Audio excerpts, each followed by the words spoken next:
Hey, it's Conrad Thompson, and you're listening to Grilling JR with the voice of wrestling, Mr. Jim Ross. Jim, how are you, man? I'm pretty good, Conrad. Getting over the Super Bowl and taping a show with you and Bull Ramus. We keep him off camera. He's just too sexy. He is. He's distracting. And he's always trying to navigate a camera screenshot that shows his bulge. And I'm uncomfortable with that. Well, you caught him again. As always, you're on your game, Mr. Ross. Hey, I wasn't valedictorian of detective school for nothing. Well, I'll tell you what, it would have been helpful if we would have had you out there officiating at the Super Bowl. Boy, a lot of people were upset. I was watching with a bunch of Eagles fans. I'm sure you were also pulling for the Eagles, and a lot of discussion about that Super Bowl. First of all, congrats to Patrick Mahomes and the Kansas City Chiefs doing it again, man. Mahomes now a 2-time champ. And before we talk about the game, I think we should give some kudos to WWE. I'm sure you saw the video or at least heard of it.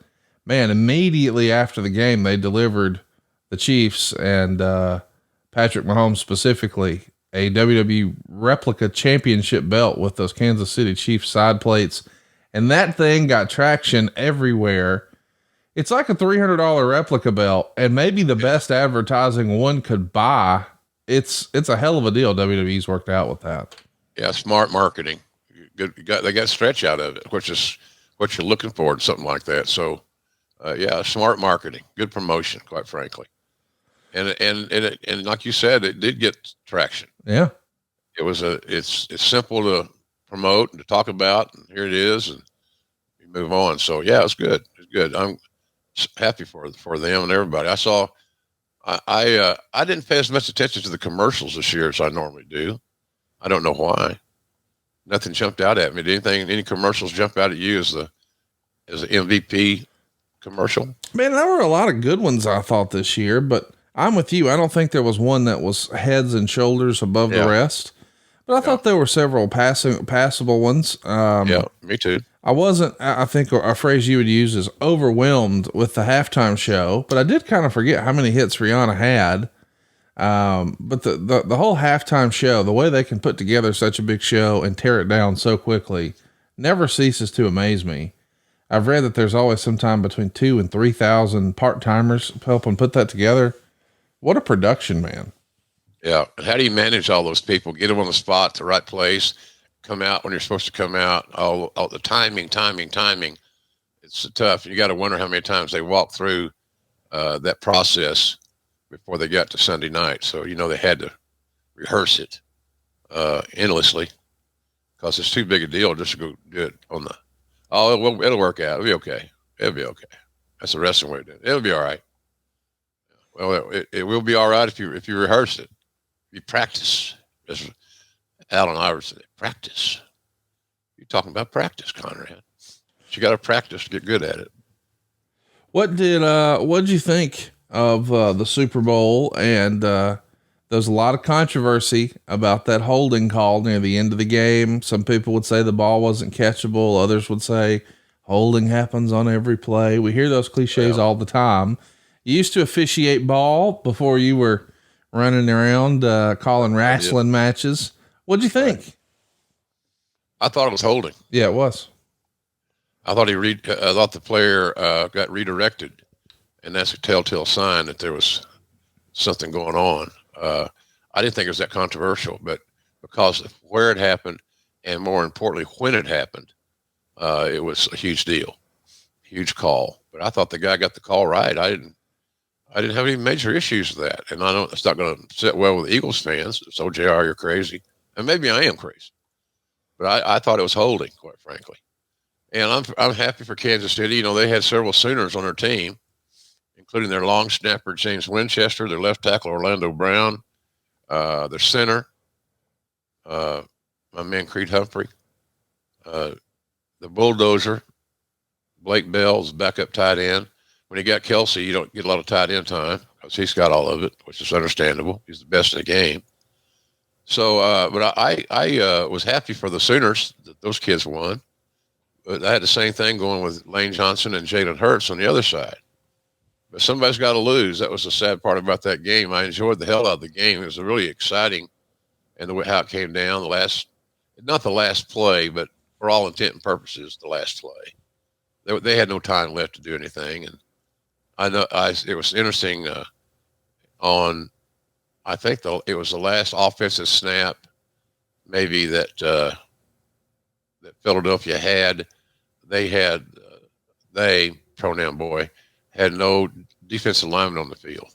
All were linebackers and DBs preparing for the hook and lateral and all the gimmicks to try to make something happen, create a miracle. It just wasn't to be. So I enjoyed the game. I thought it was very competitive, and that call did not deter my enjoyment of watching the Super Bowl. It was a fun game, one for the ages. Jalen Hurts showed incredible character and class, like always, not only in the game, but in his post-game interviews. I'm excited to see what's next for him, and I think he's a bigger star on the other side of this. As we've heard in wrestling, sometimes it's not who goes over, but who gets over. I think Jalen Hurts has a whole lot of fans today. Yeah, I do too, and he's going to get a lot of money. Yes. He's getting ready to get his second contract, right? I mean, is that about the right timing? Yep. Sounds like somebody's going to get paid. Somebody's going to get paid big time. And it's interesting too, he and Mahomes are kind of the leading the way on what the new quarterback requirements, if for lack of a better term, are. More athletic, they can run, so forth and so on. Hell, if Mahomes wasn't so, even though in his hobbled state, and him working through his ankle thing, he was very athletic. He made a couple of runs that saved their ass. So I think maybe that's where the draft is coming up in a few weeks, it'll be interesting to see how they lean to mobile quarterbacks. It's kind of like how will your quarterback at Alabama, how will he do? He's a great quarterback. The bitch on him is he's small. Right. Can he be, serviceable? Can he hold up? And I don't know the answer to that. He held up in the SEC. I think that's a pretty good indication he's going to be okay, but he can throw and he can run. So I think that's the combination that people are going to be looking at going forward, is running quarterbacks that are athletic and that can run. Well, we're going to be talking about somebody else who's athletic and probably did a little running in his day. The great Ricky the Dragon Steamboat. He was born Richard Henry Blood Sr. on February 28th, 1953. So later this month, he'll be celebrating his 70th birthday. Wow. Had a prominent amateur wrestling career at a high school in Florida, and maybe once upon a time thought he might be a PE teacher, really focus on physical education. Somehow it doesn't work out. And the journey begins when his girlfriend at the time is the roommate of Vern Gagne's daughter. Yeah, that's a break. Yeah, you think? Yep. Gagne had heard of Richard Blood previously through Eddie Graham, as Blood had wrestled Eddie's son, Mike Graham, in their amateur days. We just took a look at Vern Gagne over on the YouTube. If you're not watching the video, it's Grilling JR on youtube.com. Check it out. It's the best way to enjoy the show. But I wonder, with the benefit of hindsight, as we sit here in 2023, I know once upon a time, Vern got his flowers and respect in wrestling in a big way, but in this more modern, quote unquote, internet age, I don't know that people really process what a big influence he was. I mean, Rick Rude, Ric Flair, helping make Hulkamania. And then we often talk about all the talent that came out of Minnesota. Those guys grew up on Vern's product. His imprint on the professional wrestling business is almost beyond compare, is it not? Yeah, it is. And we don't give Vern enough credit. I think it's a time lapse thing. A lot of younger fans are not interested in going back and studying history. Yeah. And some are, and all should. You ain't got to live and die with it, but it's good to know. And, if you go back and do any kind of nickel and dime research, you'll see that those kids out of Robbinsdale High School were many and talented. Dart Show was one. He was a hell of an athlete in high school. Kurt Hennig. There's just so many. The names go on, and Vern was a hell of a trainer. He had that farm, and he trained them in his barn, I think, and a lot of old school way that they were taught, hard nosed, demanding, so forth, and so on. So Vern was he was ahead of his time. When I was in Mid-South, we got Rick Steiner from there, and he was a Vern guy. And Vern guy, in as much as Vern found a place for him to go to get more training, and so he could work regularly, and that was at Mid-South. And he was, of course, pretty much a natural, to be honest with you. Rick Steiner it's not giving credit for the charisma that he had, and he has. So, but Vern he's big time, man. He was a big time dude, and I think the fans that appreciate history to the smallest degree probably going to be well served to let him, take a look at his training record. It's pretty damn impressive. I think you said Rick Steiner there. Pretty sure you meant Steamboat. No, Rick Steiner came to Mid-South from Vern. Wow. Even another one that is off the beaten path. Yeah. I remember talking to Cowboy after he was on the phone with Vern. He said, we're getting this kid as a heavyweight from Michigan, and he's going to start next week, and, help him out, as you can. And and I did. And, it's been the start of a friendship that's lasted till now. It's ironic. I was going through, what airport was I in the other day? I don't even remember what it was. It didn't matter. I saw Rick in the airport. He lives in Phoenix. Right. I didn't know that. He moved out of Georgia, where he had quite the constituency and impressive resume, school board, real estate. He did well. So we chatted a little while in the airport. He was sitting there getting ready to catch a plane to someplace else, and I said I really enjoy watching your kid work, and that got a smile out of him. So, and the kid's good. Yeah, he is. He's really good. So it'll be interesting to see how they promote him. Braun, what's his name? Braun Breaker or something? That's exactly right. I don't know that name it's never rung a bell with me, but it is what it is. And I know how that alliteration shit goes, but he's going to be a star. If he's already a star, but he's going to be main event level WrestleMania conversation star. Yeah. At least by next WrestleMania. Probably not this one. Didn't look like it anyway. Right. But he's going to be a big star, no doubt. And I'm happy for the family. Absolutely. Let's ask, when did you first hear of Vern's training camp? That legendary training camp that anytime we see a biography on Ric Flair, we always see that footage of them training in the barn and running in the cold. When did you first hear of that? Because I know that, the type of media access we have now was not always the case. Were magazines writing about something like that, or did you hear about it from the guys? No, I heard about it from the guys. Yeah. Cowboy specifically. See, Cowboy, Fritz, and Leroy were all partners in the wrestling promotion that became Mid-South Wrestling. So all those guys had significant points in the promotion. And one of the reasons that they had this it was kind of a one-way deal, but Cowboy always had the upper hand somehow or another, legally. But these guys were there to help get talent. Cowboy was looking ahead to see, when we don't have a developmental program, we don't have what Vern has had, this training thing. Maybe we should. But point being is that we needed to have a source to replace talent and to get new stars and develop new talent. And Vern was the source for that in that deal. Because Fritz didn't think much past talent development other than who's going to work with Kerry and Kevin, right, David the next time, and things like that were basic. But Vern was, I heard about Vern's stuff early on because he talked to Cowboy damn near every day.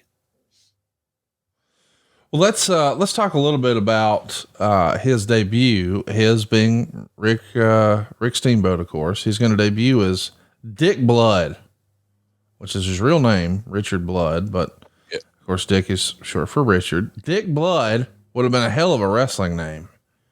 He debuts in 1976 and then eventually moves to the Florida territory a few months later, and that's where he's given the name Ricky Steamboat. Dick Blood sounds like a heel name, does it not?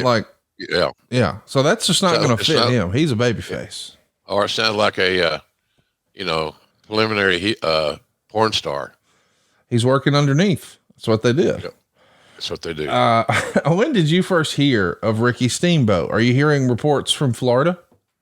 Yeah, Florida. Eddie. See, that's another thing.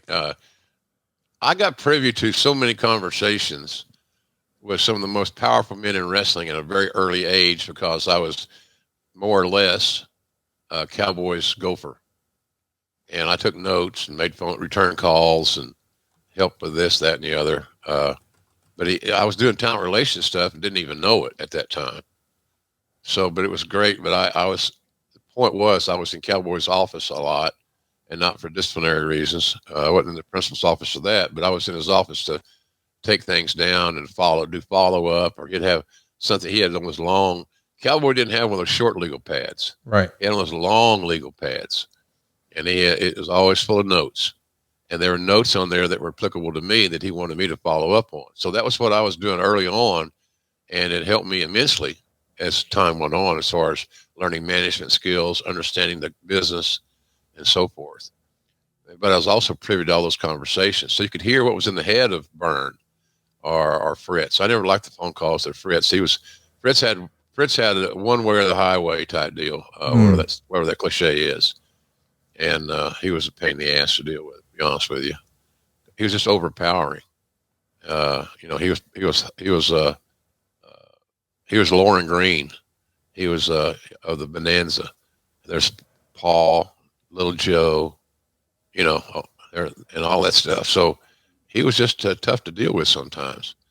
And of course, eventually his relationship with Cowboy and Vern all decimated, went away. He evaporated is the word I was looking for. And so it was educational as hell for me. It's like going to class every day. Well, we know that Steamboat's career really takes off once he's in Florida, and it happens largely with the name. Quote, Eddie Graham gave me the Steamboat name. In 1976, I walked into the Tampa office, and there sat Eddie Graham, and Vern Gagne had sent him pictures of me wrestling as Rick Blood. And Eddie said it was a great wrestling name, but for a heel. And then he said, we had a guy here in Florida named Sammy Steamboat, and he was from Hawaii. The very next night in West Palm Beach, I'm the first match. I'm standing in the ring, and the ring announcer goes, ladies and gentlemen, we have a substitute this evening. Rick Blood is unable to make it. And I'm standing there, and I completely freak out and forget that I'm Ricky Steamboat. This is a great wrestling story, is it not? Yeah, it is. Yeah. Well, Eddie had the it factor, man. Eddie had great instincts. And like I said, he was another guy that Cowboy leaned on for ideas. They had great creative feedback and brainstorming sessions and so forth. When Cowboy opened his house up after he did all this big remodeling thing on this multi-million-dollar home, he flew Eddie in to be a guest. And then my job was to babysit Eddie, which was challenging because he was just soppy ass drunk. And, but I sat and talked to him, and, they say the only person that can stand a drunk is another drunk. So I tried to keep up with that as best I could. But I learned so much that night. It was like 4 or 5 hours, sitting there, and cause Eddie didn't know a lot of those local Tulsa people.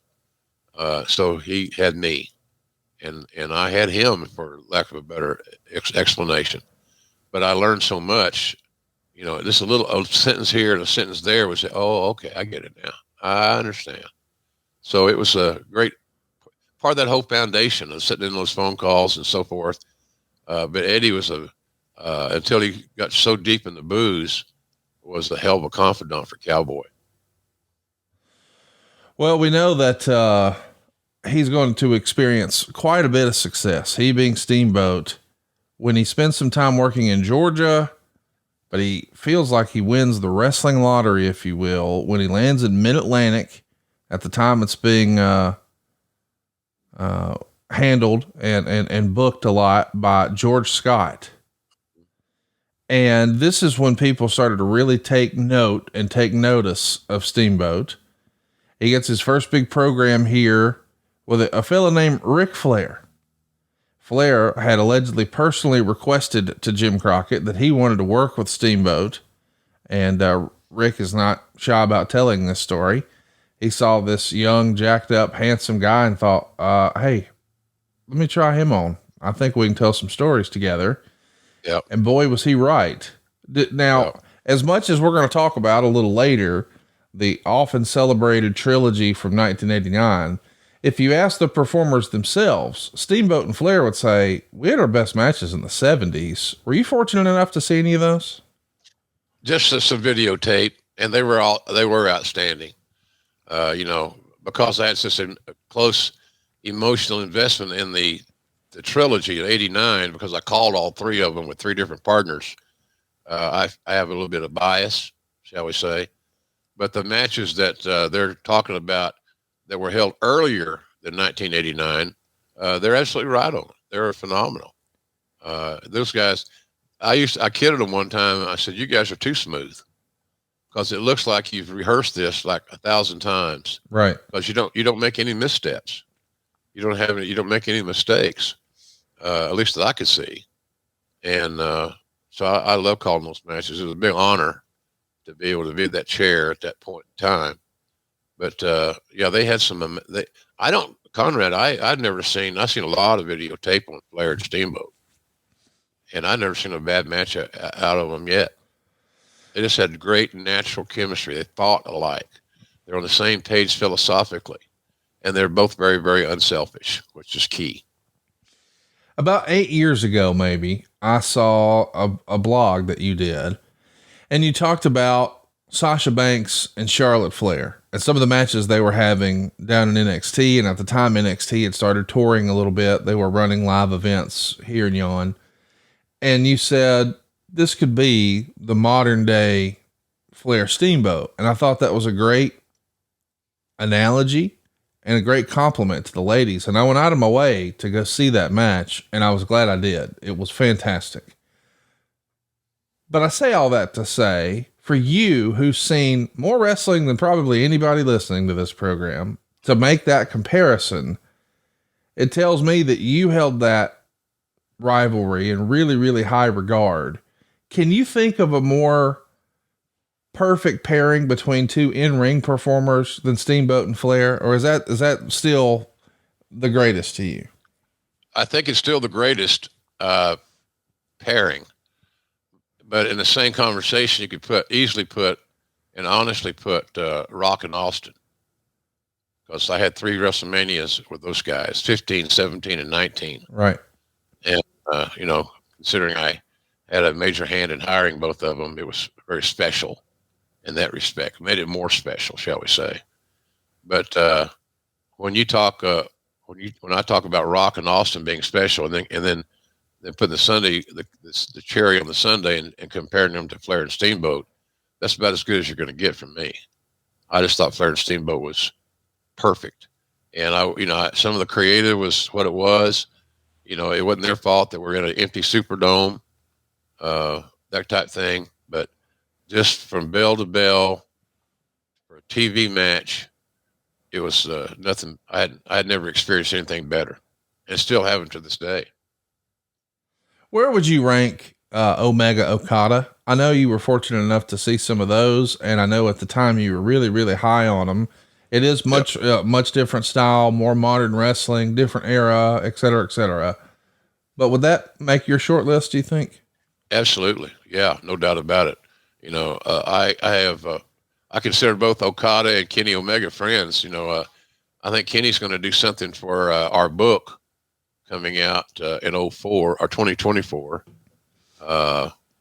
I talked to him, Chris Jericho, both at AEW TV last week, and they're both going to submit some creative. I know it's going to be the front cover or the back cover or something, but they're going to help me out here a little bit, and we're both very happy to do so, which I was very honored and pleased. Yeah. So it'll add a little something to that, a little sizzle to the steak. But the Steamboat is just I don't know if you could design a more perfect baby face. The one that comes to mind, people are going to say, what about Ricky Morton? Well, Ricky Morton is a phenomenal baby face. It still is, as a matter of fact. But Steamboat earned his chops as a singles guy. Even though he had that great run with Youngblood in tags, especially when they fought Jack and Jerry Briscoe. So, excuse me. But I think Steamboat was the smoothest babyface I ever saw. Let's talk about Steamboat here. He's doing an interview on TV when Flair, who was the then Mid-Atlantic television champion, starts goading him. Steamboat's going to knock Flair out with a backhand chop to set up a match between the two. And Steamboat's star-making performance came when he pins Flair after a double thrust off the top rope to win the television championship at the WARL television studios in Raleigh, North Carolina. It's going to be the beginning of a great rivalry. Another time, we would see Flair drag Steamboat's face around the TV studio, causing some quote-unquote facial scarring, and Steamboat would retaliate the following week by ripping Flair's expensive suit to shreds. Of course, we would redo that in 1989. But this angle of the new guy beating the established star seemingly out of nowhere, feels like we've heard that story before. We've heard the phrase before, there's nothing original in wrestling. Everything's borrowed. But just earlier this year, we saw Chris Jericho and Action Andretti do something similar to, hey, who's this new guy? And holy cow, he just beat one of the top guys. Well, I understand the concept, and I also understand Chris Jericho's generosity, but to even remotely compare Action Andretti to Ricky Steamboat is a fallacy. Sure. Good kid. I don't know him that well. He's got a hell of a break. I hope he takes advantage of it. Runs with the ball. That's what it was set up to do. But I got to get on his bandwagon. I need to see more of Action Andretti to make a better assessment to him at the right place and time, which is not right now, but nonetheless, wrestling, it's all about the people. The actions don't change that drastically. How much can you do to another human being or with another human being? And so I think that we're going to see there's a lot of repetitiveness in pro wrestling. What makes it unique is the individuals doing it. And Steamboat was fresh. He was a white meat babyface, as they say. Well, what is a white meat babyface? That's one that's a babyface. It's always been a babyface and or has been for the most of his life or her life. And he moved on. So he was just great. He was perfect for that role. Flair had a good eye for talent in that regard. Ricky had a good eye for talent. Ric Flair had a good eye for talent, especially when it came to working with him. Yes, because he knew what he felt. Yes, he had a feel for things. So it's pretty good shit. They're going to wind up wrestling each other hundreds of times over the next 8 years in the Carolinas, including a lot of 1-hour Broadways.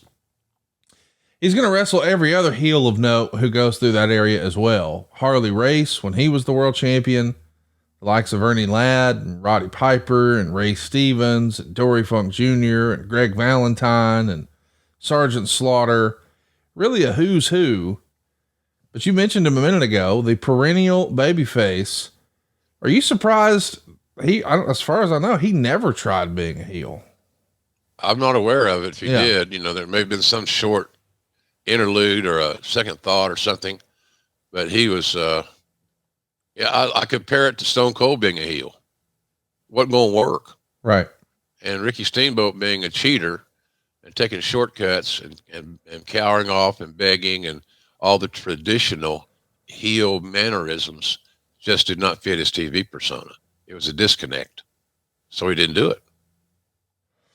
I'm just fascinated by the idea that that's a real rarity. I mean, even other great longtime baby faces like Sting, he started his career in Mid-South as a heel with the Ultimate Warrior, who would go on to be the Ultimate Warrior. And Right. Ricky Morton tried the whole Richard Morton thing with Terry Runnels, and maybe that wasn't all that great either, but he at least tried it. I can't think of somebody else who was a baby face the entire time and never deviated. Am I missing one? It might be one isolated out there. Somebody will think of, and probably tweet us or something at JRSBQ if you choose. But no, I can't think of anybody off the top of my head that would fit that category. Do you think that's why he never became NWA World Champion? Let me explain. I feel like a lot of times, I mean, I know he did in 89, but I mean in the real territory days, because in those days, oftentimes it would be a heel because you had to come in and put over the baby face and then the local baby face and then on to the next town you go. But if you're a baby face yourself, does that make it more challenging to tell good stories and sell tickets? Yeah, I think it did. Yeah. Personally, for me, it did. Being able to be a switch hitter, so to speak, hit from both sides of the plate was pretty imperative for the NWA champion. Lou Thesz was a great baby face, but he could wrestle rough. Right. And that's what baby faces did when they were the champion, like Thesz, let's say. They go to a territory and they might get out wrestled for a sequence or a few moves in a match until frustration overflowed. Then all of a sudden they're working kind of rough. And what's that mean? Well, it means they hit on the brakes. That means they hold counts longer than 5, or they milk it, whatever you want to say. There's subtle things that a babyface can do to work to be a heel lean, but still never turn 100%, where you're hitting guys below the waist, and you're cheating in the sense you're running away, you're hiding, you're a coward. Babyfaces Thesz wasn't going to do that, but he would work rough, and that would get the crowd then more. They would see the sense of urgency. It's just basic psychology, and then follow the story as it went on through, and finally the rough babyface champion would win, and then they kind of make it whole and shake hands. So that was this basic fundamental. That was the framework of a Lou Thesz territory babyface match. Get out wrestle for a little in the beginning. Can't get the advantage. Boom. I'm going to cheat to gain the advantage. So, and cheating could, like I said, it doesn't have to be a zillion things. It could be one heavy shot on the break. Right. And if it's sold correctly, then all of a sudden, boom, you're in business. Well, we know the NWA title is not in the cards for him just yet. But here in the Carolinas, he and Jay Youngblood are going to become a pretty dominant tag team in the territory. They're going to win the NWA World Tag Straps multiple times, including defeated our beloved Briscoe brothers for the titles at the first Starrcade in 1983. This is the precursor for WrestleMania, the granddaddy of them all. From the mind of Dusty Rhodes, the super event, Starrcade 83. Would this have been a show you would have tried to see on closed circuit, or would you have seen it later on tape? Probably later on tape. I don't know that it was available in closed circuit in Oklahoma. It might have been, but I'm not aware of it, Conrad. But yeah, if it was convenient, and I would certainly want to see it as it happened, closed circuit or not. Seeing it live was the money. But I saw it plenty. I saw the tape afterwards several times because that concept was something that everybody became curious about. And how do we do this to create a big ticket selling gross with a big show? And you add a couple of matches, or add a couple, 2 or 3 stars that are different than your territory normally features, and you go from there. So, but it's just if I'm on TV every week in Oklahoma, the last thing I want to do is sit in the crowd for a TV show, for another show. It's just, it's not, without sounding egocentric, it's a pain in the ass. Yeah. It's even worse now because everybody's got a camera on their phone. But that's what you end up answering questions. Just it becomes a Q&A, and that's not what you want to go watch a wrestling show. Go watch a wrestling show. Right. The Q&A aspect of it needs to be at another place at another time. Well, besides a couple of tours for All Japan in the early 80s, Steamboat never really leaves the Mid-Atlantic territory for those 8 years to go work other places. And that's pretty unusual at the time. You would see guys pop in here or there every 6 months or a year, maybe 2 years. But it wasn't uncommon for you to hear of a guy who spent a year in Florida and then a year in Texas and then a year in or whatever. Steamboat just stays here the whole time. He's setting up some roots. He's always just been different in his approach to the business, no? Well, he was a family man. Yes. And I think that's the element that we're looking for here is he did stay in one place for an extremely long time, but he was a family man, and that family unit and protecting its sanctity and being a father was very, very important to Ricky, which I've always admired. Sometimes I think his being a dad on television didn't do him any favors as a babyface coming into an era where attitudinal characters seemed like Piper, for example, Flair. They seem to be the ones who get all the attention because you couldn't take your eyes off of. And so Ricky found a comfort zone, and he and Youngblood were a phenomenal team. Something that fans could check out if you haven't is some of the matches that you can find on YouTube and so forth of Flair Steamboat and Youngblood versus the Jack and Jerry.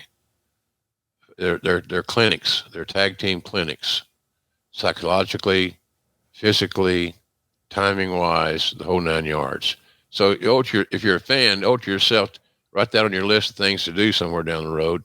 When you got a few extra minutes, check it out, because you're going to see arguably the two best tag teams of their generation compete when they're both really, really good. Ricky was also one of the only guys to go over to Japan and keep his role as a babyface. Of course, a lot of times when you would see foreigners come into Japan, gaijin come in, they are the heels, and our homegrown Japanese stars, they are the babyfaces in their own country. Ricky can't even be a heel in Japan. I mean, this is unprecedented. Well, see, his ethnicity and the way his look kind of curtailed that, Connie. It does. You know, he was the young, handsome, part Asian that is, exploring his roots and paying homage to his family and all that good stuff. That was a story being told. So it made a little bit of sense there that just keep him as a babyface as this returning, hero, so to speak, to Japan. And, he didn't go over there a lot. But, if you see any matches with Ricky in Japan, you're going to see that he carried that title of this amazing in-ring performer with him. It traveled very well. Steamboat is going to also open up a gym in Charlotte in the early 80s. Yet another reason for him to stick around that territory and put down roots. And when he is out making towns, even in the local territory or over in Japan, the family that you referenced, they're going to hang back and help run that gym. Did you ever get a chance to check out Ricky's gym? Never did, Conrad. I've not checked out most gyms in the world. But I always understood it was a classy place, and they did decent business, and it was clean and well run, well managed. Just what you'd expect from Steamboat. He's not going to half-ass anything, and including his own business that he was trying to establish to give himself another income. So Ricky is a success story. Ricky's a very smart guy, and classy. I don't know if I've ever enjoyed working with anybody more than working with Ricky Steamboat, because you always knew where he stood. You knew he was going to be at work on time. He was going to be focused. He was going to be ready. and he was going to be arguably the best worker on the card, or at least that was his goal. And most fans would agree that that's exactly what happened night after night. He's just so good and so consistent. That's the key thing. So consistent. Talk to me about his reputation amongst his peers. When you're first hearing guys talk about Ricky Steamboat, what are his contemporaries saying about him and his work? Class act. I want to work with him. How do I get booked with Ricky Steamboat? Because even though you may be scheduled to lose, that didn't seem like a big deal, and it shouldn't be a big deal. If you had a chance to get booked with Steamboat around the loop, and you had several return engagements, shall we say, all that's going to do is make you a better wrestler, winning or losing. And of course, in the Mid-Atlantic, Steamboat was very well protected, but he had such great innate skills that he could put you over. It's like you said earlier, he got you over. Yeah. And he's such a great salesman. You know, he looked like he was really hurt. It made you forget it was fiction for a while. So, but I think basically just people just wanted to work with him because he was so good, and the fact that they believed that he'd give them a great match, and he always did. Very, very unselfish is another trait of Ricky Steamboat. His unselfishness was noticeable. Steamboat finally makes that career change, signs with the WWF just before WrestleMania 1. George Booker is going to go ahead and play a key role here in getting Steamboat to go up north. George Scott had been a big part of Ricky's run in the Carolinas, and now with Dusty Rhodes coming in for Jim Crockett Promotions and George Scott working for the WWF, what do you know? He winds up switching jerseys. And this is the era where the WWF is expanding, and it does feel as if they've got the momentum on their side. But at the same time, I've heard other people say that maybe Steamboat didn't have confidence that Dusty saw his career the same way he hoped. Maybe he didn't feel like he was one of Dusty's guys. I think there was perhaps a circumstance where he thought he was going to get the United States Championship, and instead it wound up going with Tully Blanchard, and others would say that Dusty wanted him to turn heel and he didn't want to turn heel. Did you ever hear exactly what happened with Dusty and Steamboat? I just don't think they had great chemistry together. I think they philosophical disagreements, shall we say. Doesn't mean either one is wrong or right. It just means they have a difference of opinion. And I think it was clear that Dusty and Steamboat had a difference of opinion when it came to their own particular philosophies of wrestling. Obviously, Dusty being the resident babyface, what was he looking for? He's looking for heels to work with. And when you get the potential of having a Ricky Steamboat who could feed a comeback and take plenty of bumps and make the babyface look like Superman without being Superman, you want to explore that if you get a chance. Steamboat just never did go for it because he didn't feel comfortable doing it. He thought it was too much of a stretch. And I agree with him too. I never understood why, other than just facilitate one match or one TV program between Dusty and Steamboat. It sounds even funny to say. Dusty versus Steamboat. It don't fit. Right. For some reason, it just doesn't fit. So Steamboat had a real good instinct, Conrad, on what worked for him. Yes. And most top guys, I said this story before to varying degrees, when Cowboy brought a top guy into the Mid-South, and that was, again, my basics of my education, and that's all I can draw on is what my personal experiences were. The talents coming in, these veteran heels for Cowboy to work with, or if Cowboy wanted to break these veteran baby faces, they knew what worked for them. So they'd sit down and brainstorm with Watts and figure out the best path to progress, best path to travel. And because they knew what worked for them. It's been said over the years that, golly, maybe for a decade, the Assassins, Tom Ernesto and Joe Hamilton, the father of Nick Patrick, which I know he had on the ad-free shows here recently, I think he did anyway. Yeah, he's a regular part now, Jim. Okay. Part of the fam now. Nick Patrick, how about that? Maybe I should be paying more attention. But in any event, I don't know where I was. Steamboat he knew what worked for him. Yes. And why deviate from what's working? I mean, if you got a 100-mile-an-hour fastball, why are you going to start throwing junk? You're getting them out with a fastball. Do that. Exactly. Until you can't get them out anymore.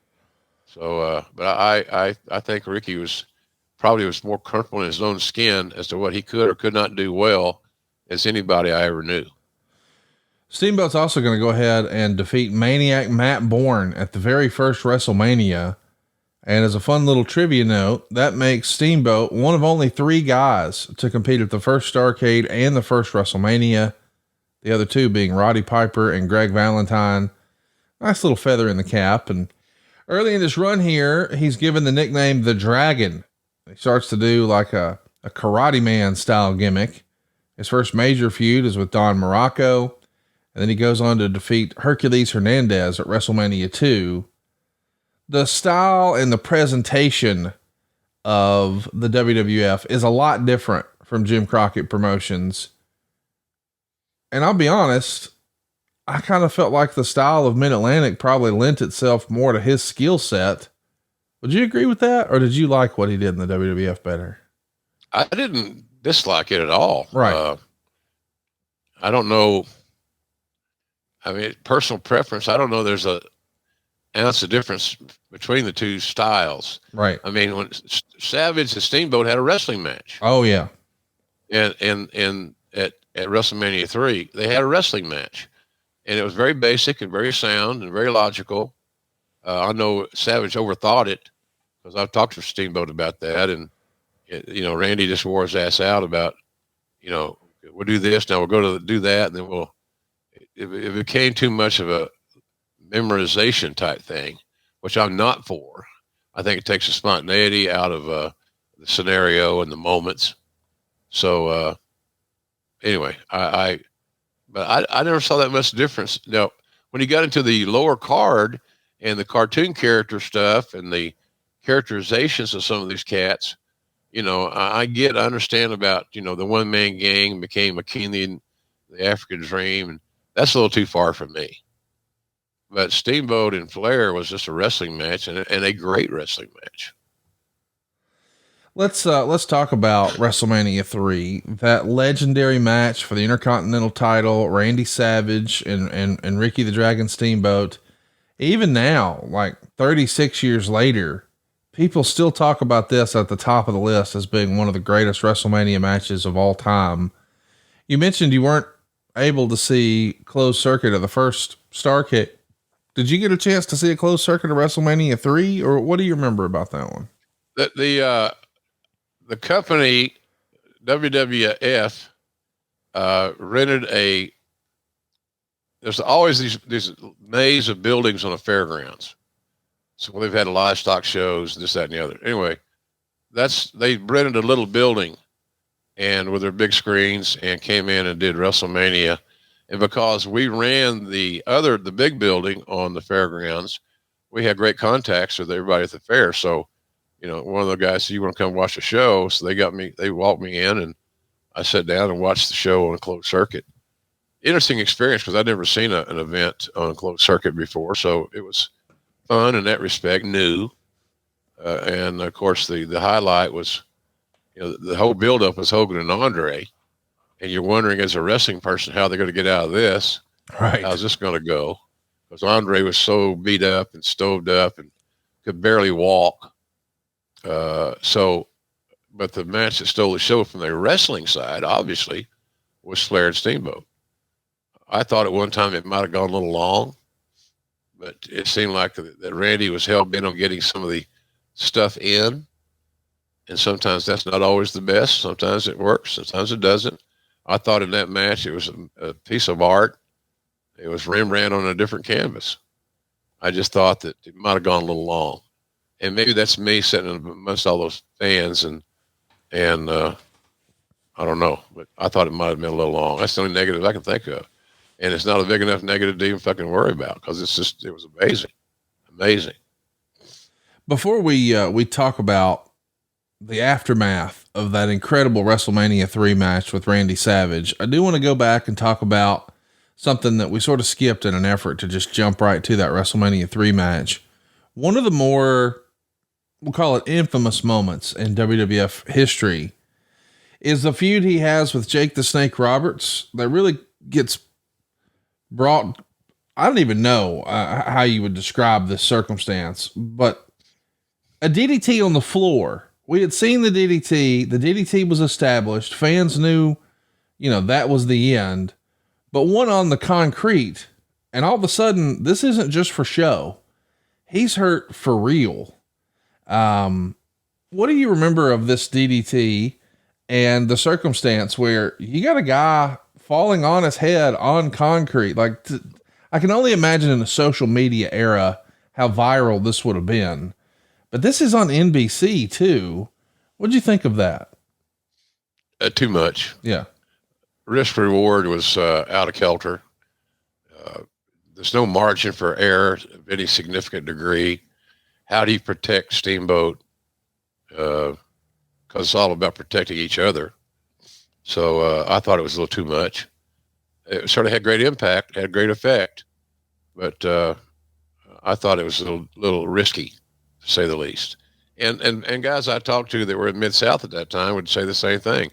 I wouldn't do that. Right. You do it in a ring is risky enough, but to do it on a concrete floor, no way in hell. I think as the story goes, even Jake didn't want to do it. It was one of those deals where maybe the NBC executives really wanted something special for NBC. So they rolled the dice, and boy, it didn't work out. If you talk to Ricky Steamboat, he'll tell you that his head swole so big, it felt like an alien, and he didn't get a black eye for like 2 weeks because he had to have the swelling go down before the blood could even go there. It's a major, real, dangerous circumstance that thankfully we don't see any of that anymore. And thankfully we don't see the silliness that resulted in this Snake versus the Dragon feud. We had Ricky Steamboat come to the ring in this era with a Komodo dragon. And I understand we're trying to market to kids and get these over the top gimmicks and personas. So the Bulldogs bring a dog, and Jake the Snake brings a snake, and Coco Beware brings a bird. That got too much for me, Conrad. It's like a goddamn zoo. Yeah. Well, it was what the Duke the Dumpster brings a trash can. Yes. It's stuff like that. I thought that went way too far. Yeah. And it kind of insulted some of the fans' intelligence. And I think it was a tune out by and large, unless it's just was for comedic effect. And I believe that planned comedy in pro wrestling is a roll of the dice. There's plenty of room in pro wrestling for humor and a chuckle or a laugh or whatever, but to go out of your way to find a semblance of a giggle don't work for me. Let's talk about what didn't work for Steamboat. After that incredible match at WrestleMania 3, a match that they would replay on TV every chance they got, they knew they had gold here. And it looks like in this era, on the heels of WrestleMania 3, the company's hotter than ever. They're going to not only be running an A and B crew, like there's 2 shows, touring house shows, but they're going to start running 3 and sometimes 4 shows. So they need the Intercontinental Champion to be near the top of the cards. And that's Ricky the Dragon Steamboat. But unfortunately, this coincides with around the same time that his son's going to be born. So Steamboat goes to Vince and asks for a few weeks off.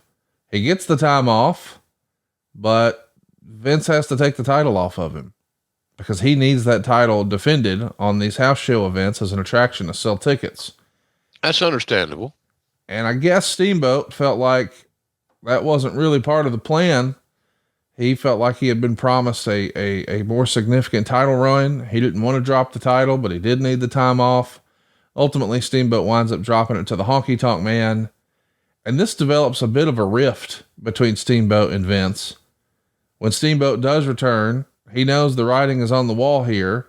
Maybe he's lost Vince has lost confidence in him and feels like he can't count on him. And he's told that he's going to be eliminated in the first round of the WrestleMania title tournament in March of 88. And it turns out that's actually his last wrestling appearance anywhere until 1989. What do you think happened there? You know Vince better than most.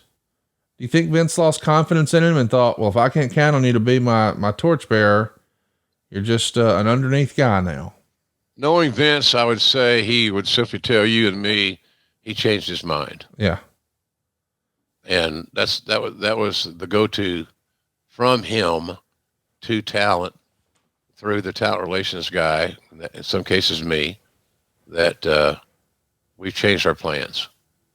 When he fired me the first time, he said to me, I've changed my plans and you're not in them.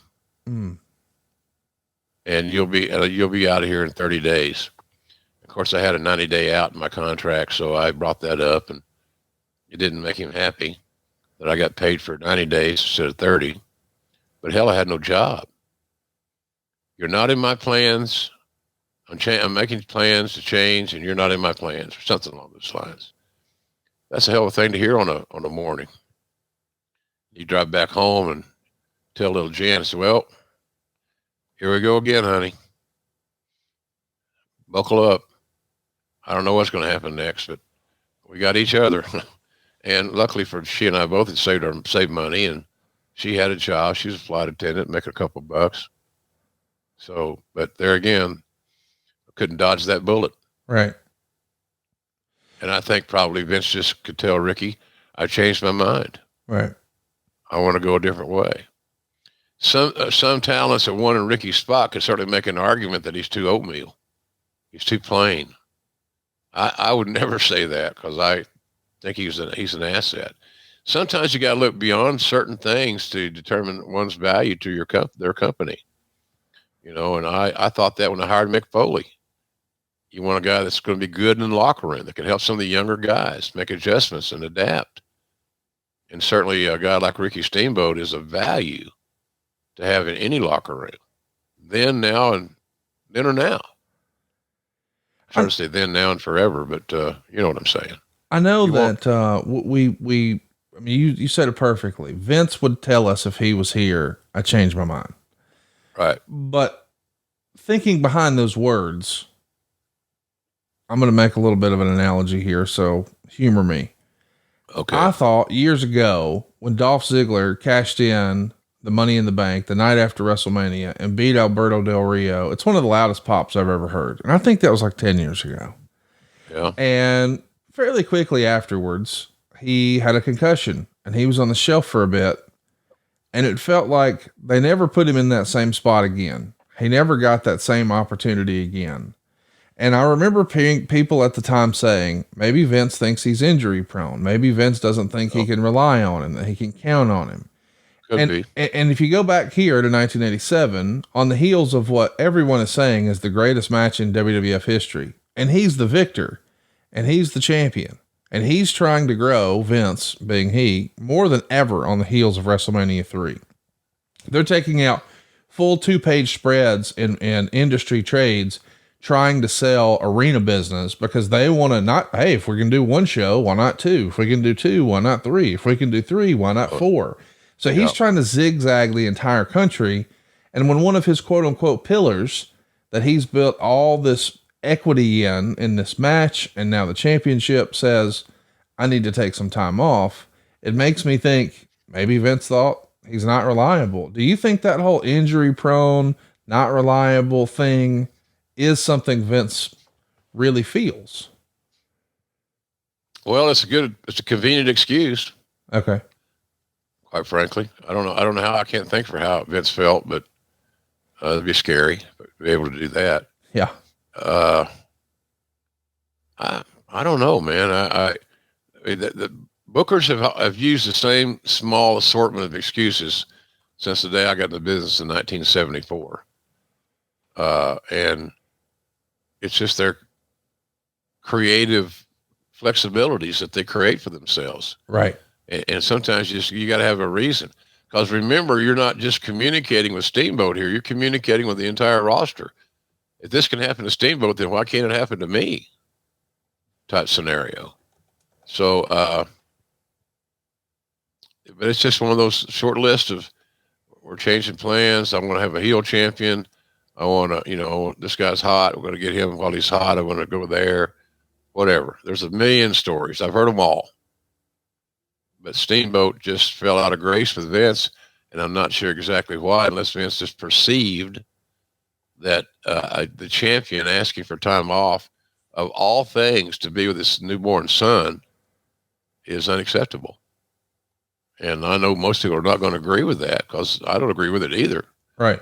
I always wanted a talent to come from home, back to work in a better frame of mind than they left.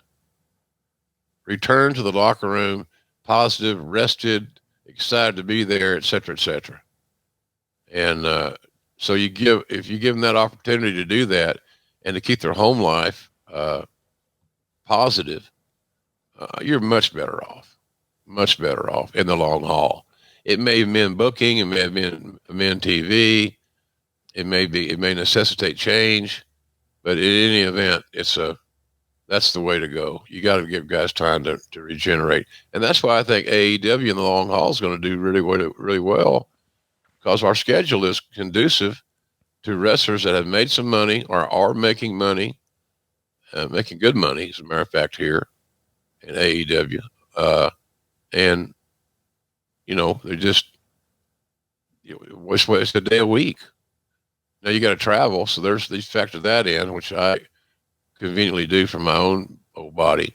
But if I leave the house on Tuesday mornings or Tuesdays and I get back home on Thursdays, that's my week. Right. And I embrace that schedule. I'm thankful for it. It's a good deal. So if it works for me at 71 years of age, it sure as hell ought to work for some of these young dudes that are tanning and wetting their hair and getting more tattoos and things of that nature. They can take time out of their tattoo schedule but seriously, to be able to be home, train. And Paul O'Brien and I worked Sunday on, as we do every Sunday, on the book, the next book. It's working title JR50, but I don't know if that's going to be it or not. Everybody's got an opinion. You find everybody gets in the booker's room. Well, why don't we call it this? Why don't we call it that? But Paul and I were talking about that, and it's just hard to compare, compute a lot of information, Connie, in this day and time. And I think Vince just made a decision that at that time of the day that I'm off Steamboat. And I've seen that happen. You could ask Bruce about this too. Yes. He falls out of love very quickly with the talent. I'm talking about his personal life. Yeah. Well, I could see how that would be depressing and give a lot of guys anxiety about their career. And the reality is there's no quick fix for anxiety and depression. It's not finding a new therapist or starting an exercise routine. It's not more or regular meditation or a better diet. Sometimes you need something to unlock your brain, a new way of thinking about and seeing the world. And maybe that thing is guided ketamine therapy from Mind Bloom. There's a new tool to improve your mental health, at-home ketamine therapy. Mind Bloom is the leader in at-home ketamine therapy, having safely helped thousands of people overcome their anxiety and depression. Unlike traditional talk therapy, ketamine works quickly and doesn't have the unpleasant side effects of traditional antidepressants. In a study of over 1,200 Mind Bloom clients, 89% reported improvements in their anxiety and depression after only 2 sessions. Right now, Mind Bloom is offering our listeners $100 off your first 6-session program when you sign up at mindbloom.com/JR and use promo code JR. Take the first step and break free from your anxiety and depression with Mind Bloom. That's mindbloom.com/JR and use the promo code JR. So of course we know what's next for Steamboat after he takes a bit of a hiatus from the WWF. He's going to come into the NWA and WCW here in January of '89. Of course, this is right after the whole Crockett sale, Now Turner has his hands on the thing, and things are changing here, including Jim Herd. I think this is going to be your first time actually working with Steamboat.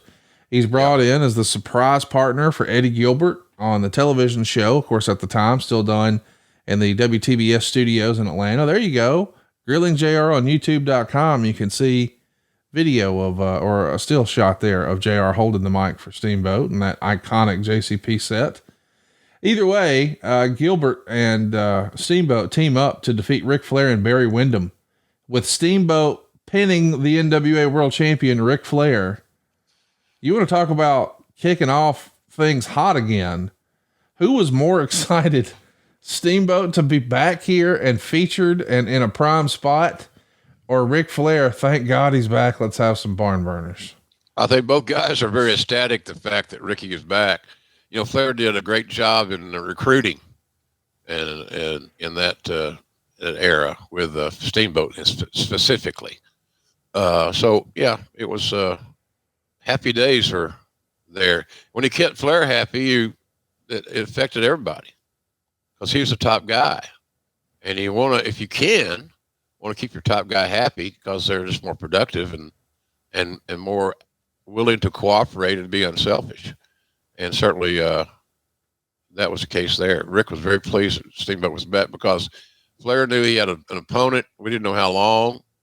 We didn't know how many times they'd go out and do their thing at a pay-per-view or something for example. But we knew that whenever we saw them, it was going to be magical. And boy, we needed some magic. Well, they're going to create some, boy. You want to talk about an incredible match. Go out of your way to see what they set up. Match one of the trilogy. It went down at the Chi-Town Rumble.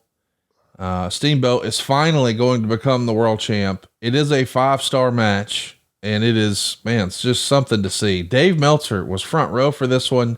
You see Teddy Long, the Hall of Famer himself. He's going to be the second referee involved. Of course, at first, we had maybe Flair's favorite referee of all time, Mr. Tommy Young.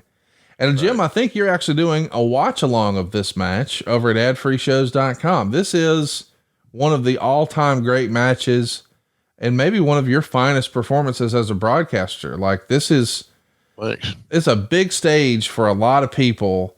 I mean, it makes this title mean more. It makes Ricky Steamboat mean more. And I mean, if you go back and you ask Flair himself, he thinks that's about as good as it's going to get, this Chi-Town Rumble match. It's hard. You can't pick holes in it. Yeah. As we all like to do in today's world. It was spotless. And it was one of the big thrills of my life. It still is. That's the thing about it, is all these matches I've called over the years, as many years as I've dedicated to pro wrestling, nothing ranks above that as far as a one match. Go pick out one. If somebody says, JR, I want to see a good example of your work from any era, that would be on the short list. It may be number one, because I can't remember ever calling a match that I thought was more explosive, more spontaneous, more realistic. Just psychology was spot on. Just it was absolutely amazing. So I'm still a big fan of that match. And look, every now and then somebody will send me a copy of it or whatever, and I will. It's like watching. We talked last week. I saw we got some feedback on Twitter about Hollywood Nights and the movie that I love, comedy. With a guy from Tulsa in it. He played the cop, Gaylord Sartain, guy I know. And so it's just a matter of, I don't know where I was, but the point being is I think that it's bad when your memory starts going. You're fine, Jim. I had a lot of things on my mind. I'm trying to capsulize more than one thought, which is my fault. So anyway, yeah, it was magical. And I, like I said, sometimes, and I told those guys this, and I mentioned it earlier in passing, sometimes they're too flawless. Yeah. Sometimes it's just seamless. It's just music. It's seamless. And I thought, well, maybe it needs a little bit of this or a little bit of that or whatever. because we all look for things to change. And there's nothing about this match that needed to be changed. Nothing. I think I worked that match. I did all three of those matches in '89. I think Magnum TA and I were partners in this one, I believe. And I did one with Terry Funk. And I did one with Bob Caudle, I think. So it was, and for my career, as far as enjoyment and where it ranks on the fun factor, those three '89 matches of Flair and Steamboat are right there. They're right there. Nothing's above them. The first one's an incredible pay-per-view, the Chi-Town Rumble, which you can watch along with JR at adfreeshows.com this month. Casio's going to be on, Conrad. We're bringing Casio in at no expense, sparing no expense. we're paying him in hot links. And he loves it. The second match in this Flair Steamboat trilogy is a 2 out of 3 falls match at the Clash of the Champions. It's going to be head to head with WrestleMania 5.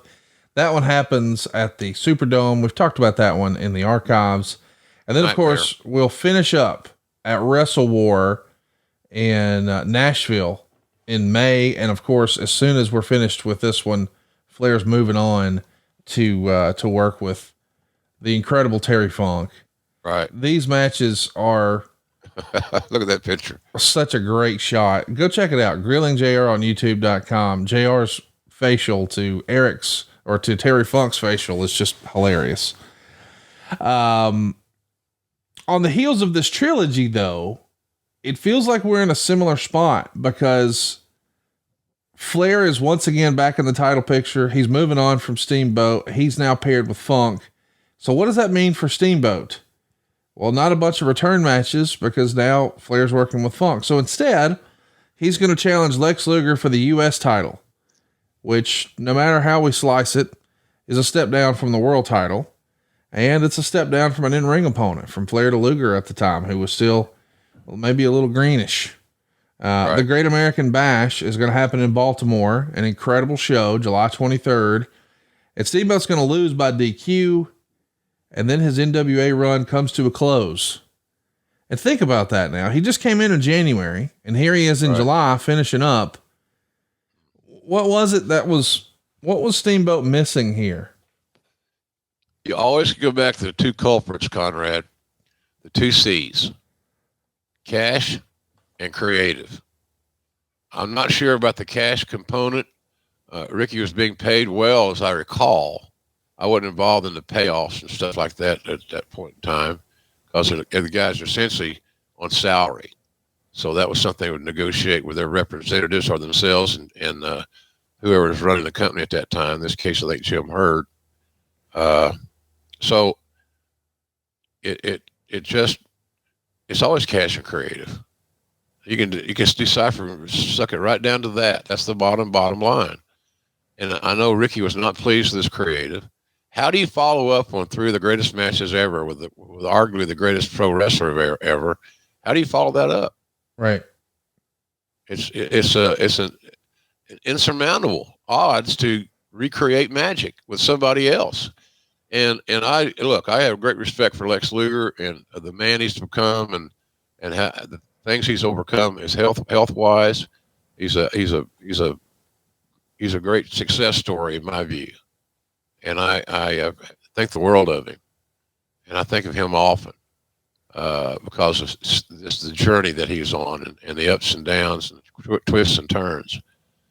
But there's no way, it's not fair. And Alexis say the same thing. It's a step down for Steamboat, skill wise. The matches are not going to be nearly as good. And the irony of it is, if we could just got through it, it would have made Steamboat would have made Luger a much better pro wrestler. Yes. The more match time, the more in-ring stuff. But Ricky did not like the direction it was in. But look, there's nothing. What else you going to do? Who are you going to book him with? That's going to compare to Flair. Well, there's nobody that can do that. Right. So and I'm not kissing Flair's ass the sake of kissing his ass, but he's atop of the mountain. There's nobody it's made it tough booking wise. But I think also Ricky, strong family man. I think he kind of probably, I'm sure, like a lot of guys and gals, has some guilt when they're away too much from their children. That is their first responsibility, being a parent, not being a baby face. So I think he got a little burned out, and he was ready to get off the road, I think, as much as anything, and that's what he did. It's just amazing to me to think about his career in terms of when he's fresh off of the greatest WrestleMania match in history. 2 months later, he needs time off. It's never the same. He's gone several months later. Yeah. Now he's fresh off the greatest trilogy anybody's ever seen and a former world champion now. He finally made it to the top of the mountain. A couple of months later, he's gone. If nothing else, our man was principled. He did it his way. Yeah. And I can't help but wonder if that maybe potentially hurt his standing in the conversation when people talk about all-time greats, because it feels like they always say, well, it's Shawn Michaels or Ric Flair. But man, if Steamboat had worked continuously and not been so principled and taken some of these breaks and walked away when he felt like he wasn't getting a fair shake, instead of powering through like Flair more often than not did, he'd be mentioned up there with those guys, would he not? Oh, of course. Yeah. A skill, bell to bell. Yes, Conrad, without a doubt. Bell to bell, comparing Steamboat, comparing many others above Steamboat would be absolutely erroneous. Not even close. Charisma was always an issue with Ricky and some people's the conversation. Like I said earlier, I thoroughly enjoyed working with him because I knew I'd get honesty, and I knew he'd be at work, and I knew that he'd give his best effort, and his skill set was just there. At one time, I mean, in WCW, I mean, there was the two best workers in the world. I thought were Flair and Steamboat, and we had them. Right. And we had them for 3 pay-per-views. Like I said, the Superdome pay-per-view was misguided and it's not good. How it was promoted was a joke and so forth. And to go sit in that building with 4,000 or 5,000 people in a 70,000 seats dome stadium was a little bit embarrassing. No doubt. And the show was ill-timed, and I think they didn't go off the air too prematurely or something. It was not a good day at the office. But what was good was the story being told in 2 out of 3 falls that Flair and Steamboat told, especially if you look back at the first fall and how Steamboat won the first fall with a submission. It's an incredible trilogy. Go out of your way to watch it. But then after the Luger match at Great American Bash in 1989, he takes a break. He's going to pop back up in the ring in 1990, working for some Carolina-based indie promotions. And then he finally returns to the WWF in March of 91. And while they acknowledge him as Ricky Steamboat occasionally, they're really trying to just call him the Dragon. He's going to have a full dragon outfit as he comes to the ring and start breathing fire as part of his entrance. And Vince even sent a guy to Florida to master the fire swallowing and breathing gimmick. Maybe this is what you were saying, that a lot of his critics would say he's short on charisma, so they're trying to dress it up. But maybe this is taking it to the extreme. If you're watching over on YouTube, what a visual this is, and him in this silly outfit, breathing fire. What'd you think of this presentation? I thought it had a lot of color. Yeah.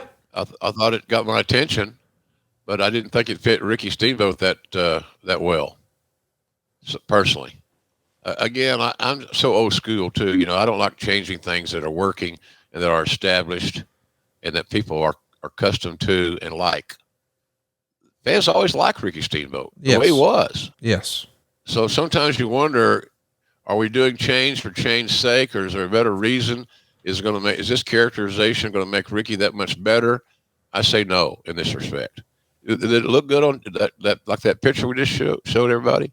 That one there? That's a hell of a shot. Yeah, that's a publicist's dream, and colorful and unique, different. They didn't spare any expense on that suit or the gimmick itself that's spitting the fire or whatever. So I admired the company going that extra mile, but they're just on the wrong road with Steamboat. I don't think it worked. And I know some people that are more into the sports entertainment side of pro wrestling than not would disagree with me. And I respect their opinion. And I might be wrong. I just thought it was a little bit too much for Ricky Steamboat, and he didn't need it, quite frankly. All he needed to do was to get him in the ring, ring the bell, and let him do his work. Well, it's interesting. Steamboat was game to try anything. He even pitched a different idea. But before we talk about what he pitched, I want to pitch you on an idea. An idea from our friends over at Backyard Butchers. Hey, real question here, folks. If you could get a whole box of restaurant quality steak for less than what you would pay at the grocery store, how could you beat that? That's what we're talking about. The wait is over. Quality steak, free shipping, period. The Backyard Butchers restaurant quality steak boxes are now available online. You can get steakhouse quality, bulk meat specials, responsibly sourced from American farms, delivered right to your door. And right now, for a limited time, Backyard Butchers is offering our listeners 15% off, free shipping, and 4 free ribeyes for life with every subscription. How awesome is that, Conrad? Really, how awesome is that? That alone is going to make me buy 4 free ribeyes, dude. And here's the thing, too. They don't just have steak. They got your restaurant quality pork and your chicken, too. Maybe you got a big gathering coming up. Maybe you got a big get together. I don't know. Maybe there's a big wrestling event coming up. Maybe you've heard of it. It's called WrestleMania. Well, here's the thing. Cook the steaks. Your family's going to love them. And the only thing you're going to love more than the steak is the price. I just cannot get over that they have found a way to beat inflationary pricing at the grocery store. Seriously, it's better than what you can get at the grocery store. It's restaurant quality, but it's cheaper than what you can get at the grocery store. And here's how. They cut out the middleman grocery stores. You're still getting 100% American-made beef, pork, and chicken, all from the heartland of America. It's going to be fresh and safely packaged and delivered to your door in an eco-friendly insulated box. So it's going to show up at the perfect temperature. By the way, they've got incredible customer service. You can chat with their seasoned butchers online 7 days a week over at backyardbutchers.com. But I want to remind everybody that supporting our sponsors makes this podcast possible. And if you like steak, and you do because you're listening to this show, this is a no-brainer. I also want to mention there's no memberships or subscriptions necessary. You can choose to subscribe, but if you do, you can cancel anytime. But I'm telling you, if you try them once, you'll be back. You're going to reorder. You will. You'll be back. You're going to love the price, the ease, the quality, and the taste of the steak, pork, and chicken from Backyard Butchers. Once more time, they got a special offer for you, boy. Come on. 15% off, plus free shipping, and 4 free ribeyes for life with every subscription. That's 4 premium restaurant quality juicy ribeyes delivered directly to your door in a monthly subscription that is significantly less than grocery store prices. You'll thank me later, but go right now to backyardbutchers.com, click on the online shop and order. Now remember, no subscription or membership is necessary, but why wait? Get your hands on some of the best steak, pork, and chicken you'll ever taste. Visit backyardbutchers.com, use that promo code JR, and you'll get 15% off your order, free shipping, and 4 free ribeyes for life. That's backyardbutchers.com, and use that promo code for 15% off, free shipping, and 4 free ribeyes. Jim, I've had it, and I tried it with some of your all-purpose seasoning. It's like a sore Peter. It's hard to beat. I hear you. I had the steak this weekend from Backyard Butchers. It was on Super Bowl Sunday. So I celebrated the biggest football game of the year with the best steak of the year. And I seasoned it all up. And, you know, it's just fantastic. Their quality is mesmerizing. And I like the fact that it's beef that you find in mid-America. Yes. I think that I'm partial, and I think that because I'm from Oklahoma and we got good steaks there too, but when you get a little farther north, they're really known for their steaks. And I loved it. So it was a big hit, to say the least, this weekend for me. And when Conrad and I are both singing the praises of food, you could understand that we know what we're talking about. Just take a look. Try as you might, you can't beat our meat. It's backyardbutchers.com. Use that promo code JR. I'm telling you, you're going to be glad you did.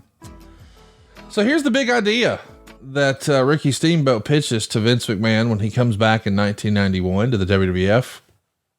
Quote, I'd never had a match where I worked as a heel.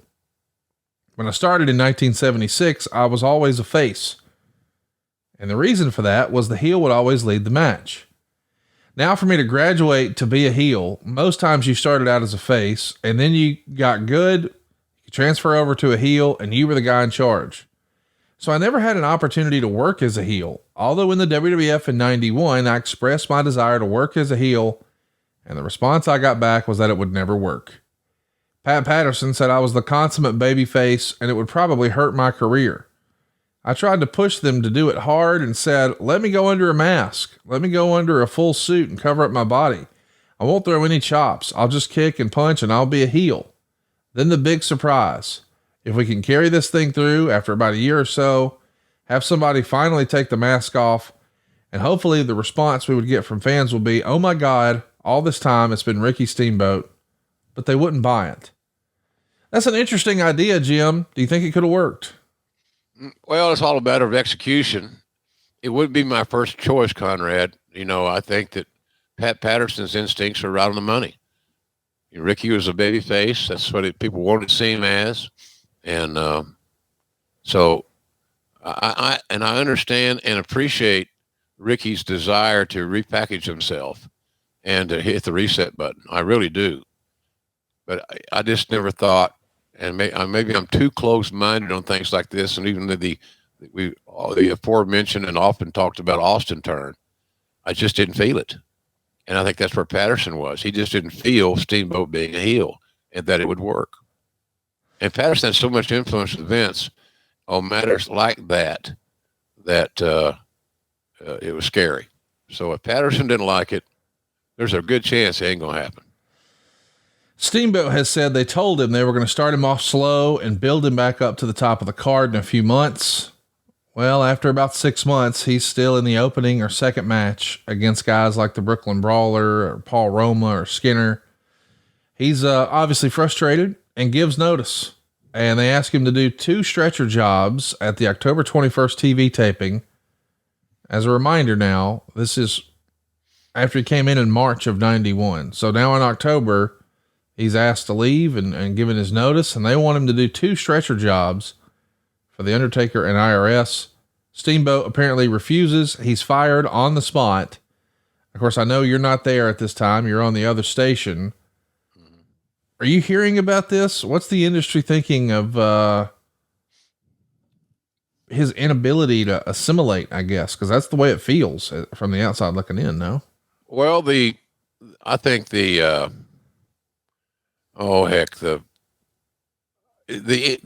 dirt didn't travel as fast then as it does now. There you go. So it wasn't like a topic of conversation on the lips of everyone, but you heard rumblings. Right. And then anytime you have a talent, i.e. in this case, Ricky Steamboat, that might become available again at some point in the future, that does raise a certain level of curiosity. Is there something we could do with Ricky? Is he interested in coming back here? Does he really want to wrestle anymore? How much does he want of his own time? Does he want to devote to his career? Or are we on the other side of that now and he's looking to figure a way to exit this long-term career or not? So many questions have to be answered. But if you find out that a talent of his stature and his skill set may become available to join your team again, one has to be interested. Well, they are interested. It takes a whole month, and he shows up in WCW at the Clash of the Champions, Savannah, Georgia, November 19th. Just like he debuted back in 89, he's a mystery partner, this time substituting for Barry Windham. He's going to team up with Dustin Rhodes, and they defeat Arn Anderson and Larry Zbyszko that very night to win the tag titles. Man, it feels like whenever it doesn't work in the WWF, just come back to WCW, and we're going to put you in a title picture, man, right away. Well, it's the most convenient title they had. Yeah. The tag team titles are kind of been floated around here, there, and yon. And Steamboat was renowned as a tag team guy. even though he was a former NWA champion and had that trilogy with Flair that we've discussed. But the roots of Ricky Steamboat, as far as the main event star level, it was as a tag guy. And I don't know how Dusty was thinking, but the more that Dustin could work with Steamboat, the better Dustin was going to become. That's the influence a guy has. So Steamboat would influence three other guys, the opponents and his partner. And I like that scenario. I like the passing along the information, the skull sessions, cooling down after a show, having a brewski or something and talking the match over. Those are invaluable times, and that Steamboat was able to master. So I thought it worked out okay. The tag titles were anemic anyway, Conrad. So at least it gave people something to talk about. No doubt. They're going to lose the titles on January 16th to Arn Anderson and Bobby Eaton at a house show in Jacksonville. And we know that he's going to start a feud with Paulie Dangerously and the Dangerous Alliance stable, specifically Rick Rude. We've talked about these series of matches a lot in our archives over at grillingjr.com, particularly the War Games and Wrestle War 92 showings. But how about that Iron Man match? It was only 30 minutes, but Beach Blast 92. I mean, this is an era where we're not really trying things like Iron Man matches on pay-per-view, but if you're going to have two guys do it, there's probably no two better conditioned athletes you could have picked in this era. No. Yeah, probably so. Yeah. Both of them are very talented. Yeah. And I think that's where that kind of salvaged Steamboat's, passion again. It pushed the right button, getting in there with Rude, because Rude was such a great heel, an athletic wrestling heel that could kick ass. And the guys respected his toughness, his tenacity, and so forth. So I don't know. I thought that was a good booking, quite frankly, and it gave Steamboat hope again that he's still a top guy, and it let Rude calm his nerves and not be paranoid, because he knew Steamboat wasn't going to screw him. He was going to go out there and they were going to have an unselfish, great performance, and I thought they accomplished that. Well, they definitely did that. And we're going to close out 92 with Steamboat having a very short television title run, defeating Steve Austin at Clash of the Champions 20. And then he and Shane Douglas are paired up and win the unified tag titles, which are both the NWA and the WCW tag titles, at the next Clash in Macon, Georgia on November 18th. And they're going to lose those on March 3rd, 1993, right about when you're finishing up with WCW. They drop them to the Hollywood Blondes, stunning Steve Austin and Brian Pillman. And later, Steamboat would feud with Paul Orndorff and Lord Steven Regal over the TV title and get one last shot at the title in a series of matches against Ric Flair. They had another match, not nearly discussed as much as that 89 trilogy, but Spring Stampede 94 was yet another example of what these guys could do. Maybe a little older, maybe not as bright of lights, but what a match, man. They were just the perfect pair, no? Yeah, I wasn't there then. I had left just short time before that. Yeah. Yeah. What the hell?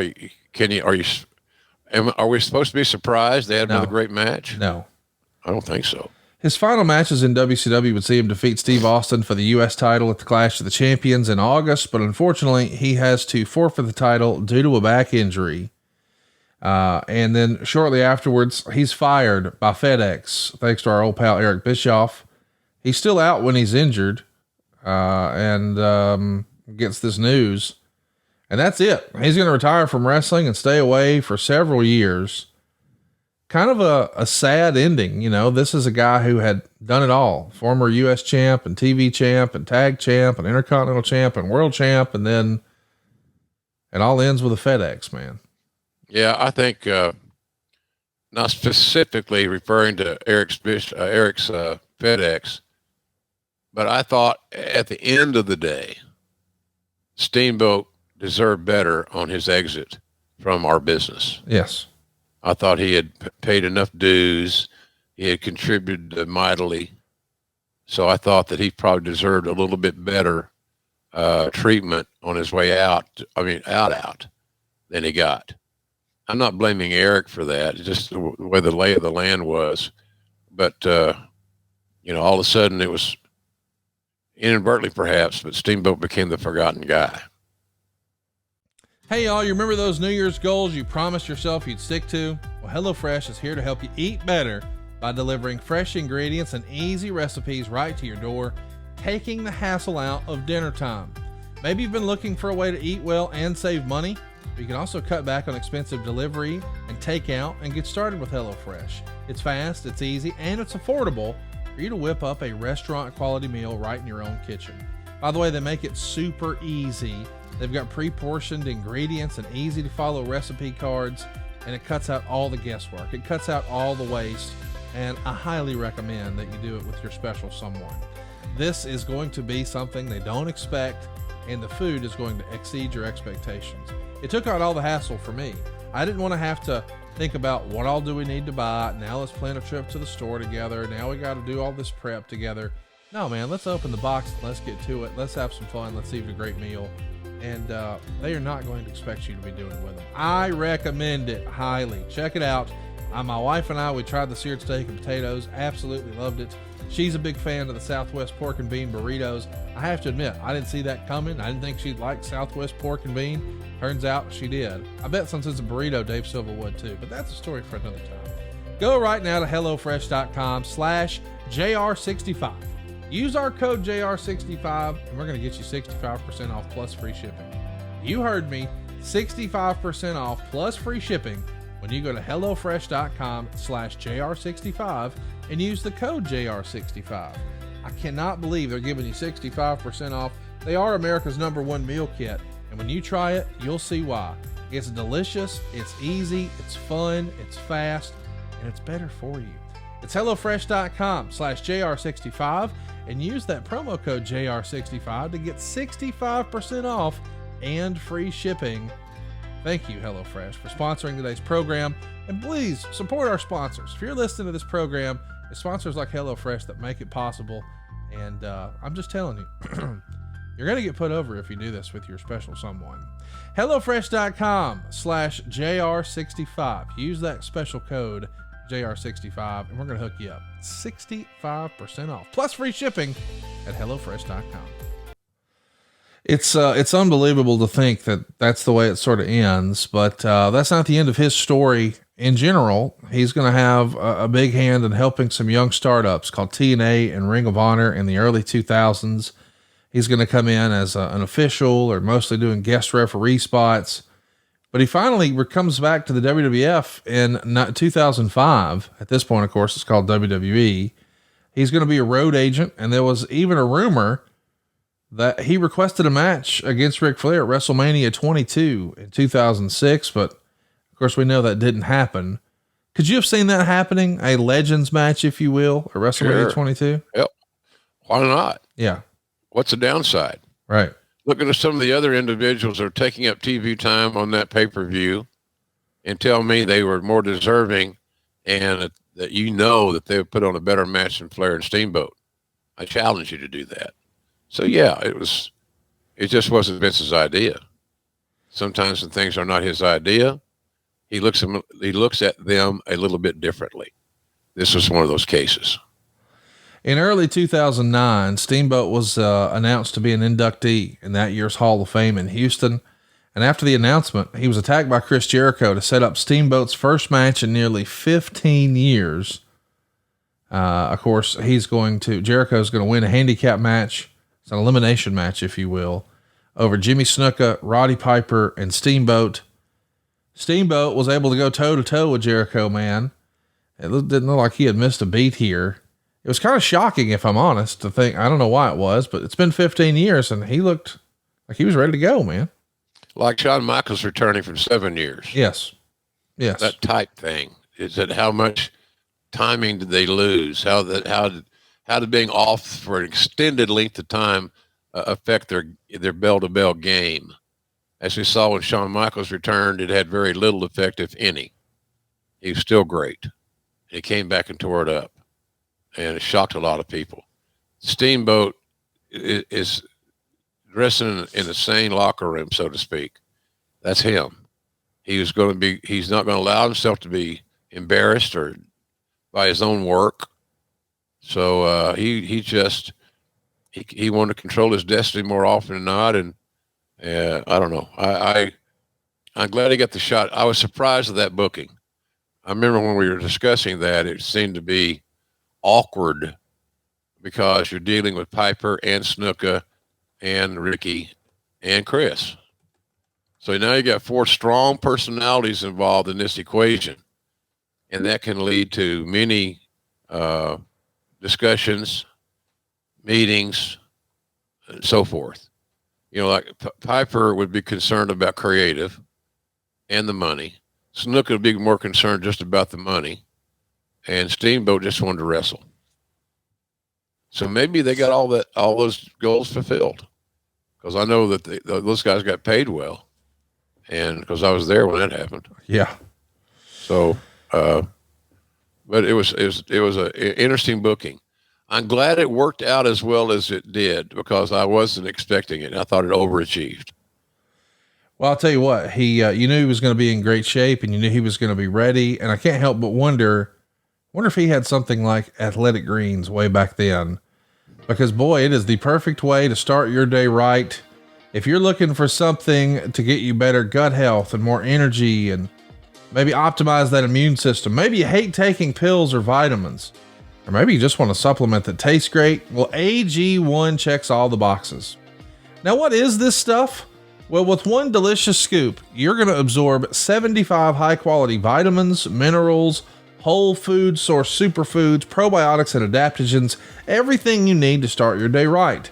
It's going to support your gut health, your nervous system, your immune system, your energy, your focus, your recovery, your aging, all of the things. It also works for you if you're doing keto or paleo or vegan. Maybe you're dairy free or gluten free, no problem. How about this? There's less than 1 gram of sugar. There's no GMOs. There's no nasty chemicals. There's no artificial anything, and it still tastes good. It's also going to support better sleep quality and recovery. It's going to support better mental clarity and alertness. Think of it as like your all-in-one nutritional insurance. And boy, they have just got 1 5-star review after another. So you don't just have to take our word for it. Try it, folks. We think it's time for you to reclaim your health and arm your immune system with convenient daily nutrition. It's just 1 scoop in a cup of water every day. That's it. No need for a million different pills and supplements to look out for your health. And to make it easy, Athletic Greens is giving you a free 1-year supply of immune supporting vitamin D and 5 free travel packs with your first purchase. All you got to do is visit athleticgreens.com/JR. Again, that's athleticgreens.com/JR to take ownership over your health and pick up the ultimate daily nutritional insurance. AG1, it's the real deal. athleticgreens.com/JR. And all those great ratings are getting something like 5,000 or something. 7,000, Jim. There's so many. 7,000, yeah. It's amazing. Yeah. That people would take time out of their day to send in a review and or a rating. And 7,000 sent in the very best rating that you can offer. That tells you something, folks, right there. Just use the data to make a sound decision and do something for your health. You probably don't do that often enough, quite frankly. There you go. Well said. Here's your chance to catch up. Simply, in the morning, 1 little glass, you're in business. So get in business with Athletic Greens, and you'll be glad you did. athleticgreens.com/JR. Let's talk about what's next for Steamboat here. He's then involved in a 10-man tag team match the night after. It's on Monday Night Raw, of course. It's CM Punk and Jeff Hardy and John Cena and Rey Mysterio and Ricky Steamboat taking on Chris Jericho, Edge, Kane, Matt Hardy, and The Big Show. They go 17 minutes, and man, what a collection of talent in one ring. Just one Hall of Famer after another. We get one more match, though. It's Steamboat and Jericho in a featured match at Backlash on April 26th in Providence. Steamboat again holds his own, but loses in about 12 minutes. He's going to work a handful of house show matches in the months following. And he's also going to work with Jericho, Sheamus, and Drew McIntyre. And then in June 2010, about a week after wrestling on an FCW show, he's teaming with his son Richie for the first time. And there's a pretty serious situation after Steamboat is legit injured by the Nexus faction during a segment where they beat up Steamboat and other legends on Monday Night Raw. Steamboat winds up being hospitalized with a brain aneurysm, and his survival was much more touch and go than anyone even knew at the time. But as we know, of course, he made a full recovery. But listen, it was an honest mistake. It was an accident. I think David Otunga gave him a power bomb, I believe. And you would think, man, I've seen a million power bombs. What could go wrong? Well, it can. This ain't ballet. And boy, he was hurting for certain. They had to remove part of his skull, I believe here, Jim. This is a serious injury. Yeah, he dodged a major bullet that could have killed him. Yeah. Simple as that. We're glad he didn't. He lived to tell the tale. And as we know, he returned to the ring for one more match. November 27th, 2022, just a handful of months ago. He teamed with FTR to defeat Brock Anderson, Jay Lethal, and Nick Aldis in the Return of the Dragon pay-per-view in Raleigh, North Carolina. Steamboat would get the win over Jay Lethal with the figure 4. Of course, Lethal was doing his Macho Man cosplay that day as Black Machismo. So it was a little tip of the cap to the history of his career. He never officially said that's his last match, but a lot of folks think that might be his last match. And for him to beat someone doing the best Macho Man tribute you could possibly get, that's a nice little way to go out for Mr. Steamboat, no? Yeah, it was. And a quality match, good talents in there. FTR is a great team. They may be the very best tag team in all of pro wrestling right now. I know that's going to piss off some guys, but it's just one guy's opinion. So get over it. But we're blessed with some great teams in AEW, and they're just any way you want to judge what great teams are, you find yourself talking about FTR. And I'm a big fan of their work ethic. I wish I saw them more often, quite frankly. I'm biased. You want to see one of your favorite tag teams, so get after it. But the match was loaded with talent, and all of them had the same agenda to pay homage to Ricky Steamboat.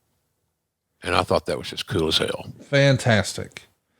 I want to mention he does briefly come back as a trainer at NXT, and he's really probably more of a brand ambassador.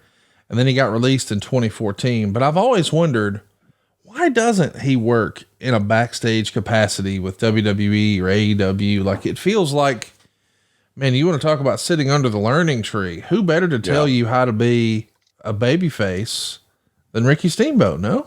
Yeah. And learn the fundamentals of wrestling as well. He's a great proponent of that. Teaches fundamentals first, the nuances of being a babyface second. You don't put the cart before the horse. The horse has got to go where it's got to go. And I don't know. It may be him, Conrad. I can't speak for Ricky, but it may just be that he doesn't want to deal with the politics and the drama that can oftentimes exist within the realms of pro wrestling. It can be a giant pain in the ass. And there's so many arguments and heartbreaks and misunderstandings and stuff that are completely avoidable. But somehow or another in our business, we find a way to not avoid them. And I think Steamboat may just had his lot. He made them done. So showing up and doing a show every now and then is a whole lot different ballgame than being attached to a brand full time. That may be it. I don't know. That'd be a good question for Ricky sometime on an ad-free property. But he's I don't know. I think maybe he got tired. Maybe he's burnt out. And look, he's not no spring chicken. He just had his 60-something birthday, didn't he? Yeah, he's turning 70 later this month. There you go. I know how that feels.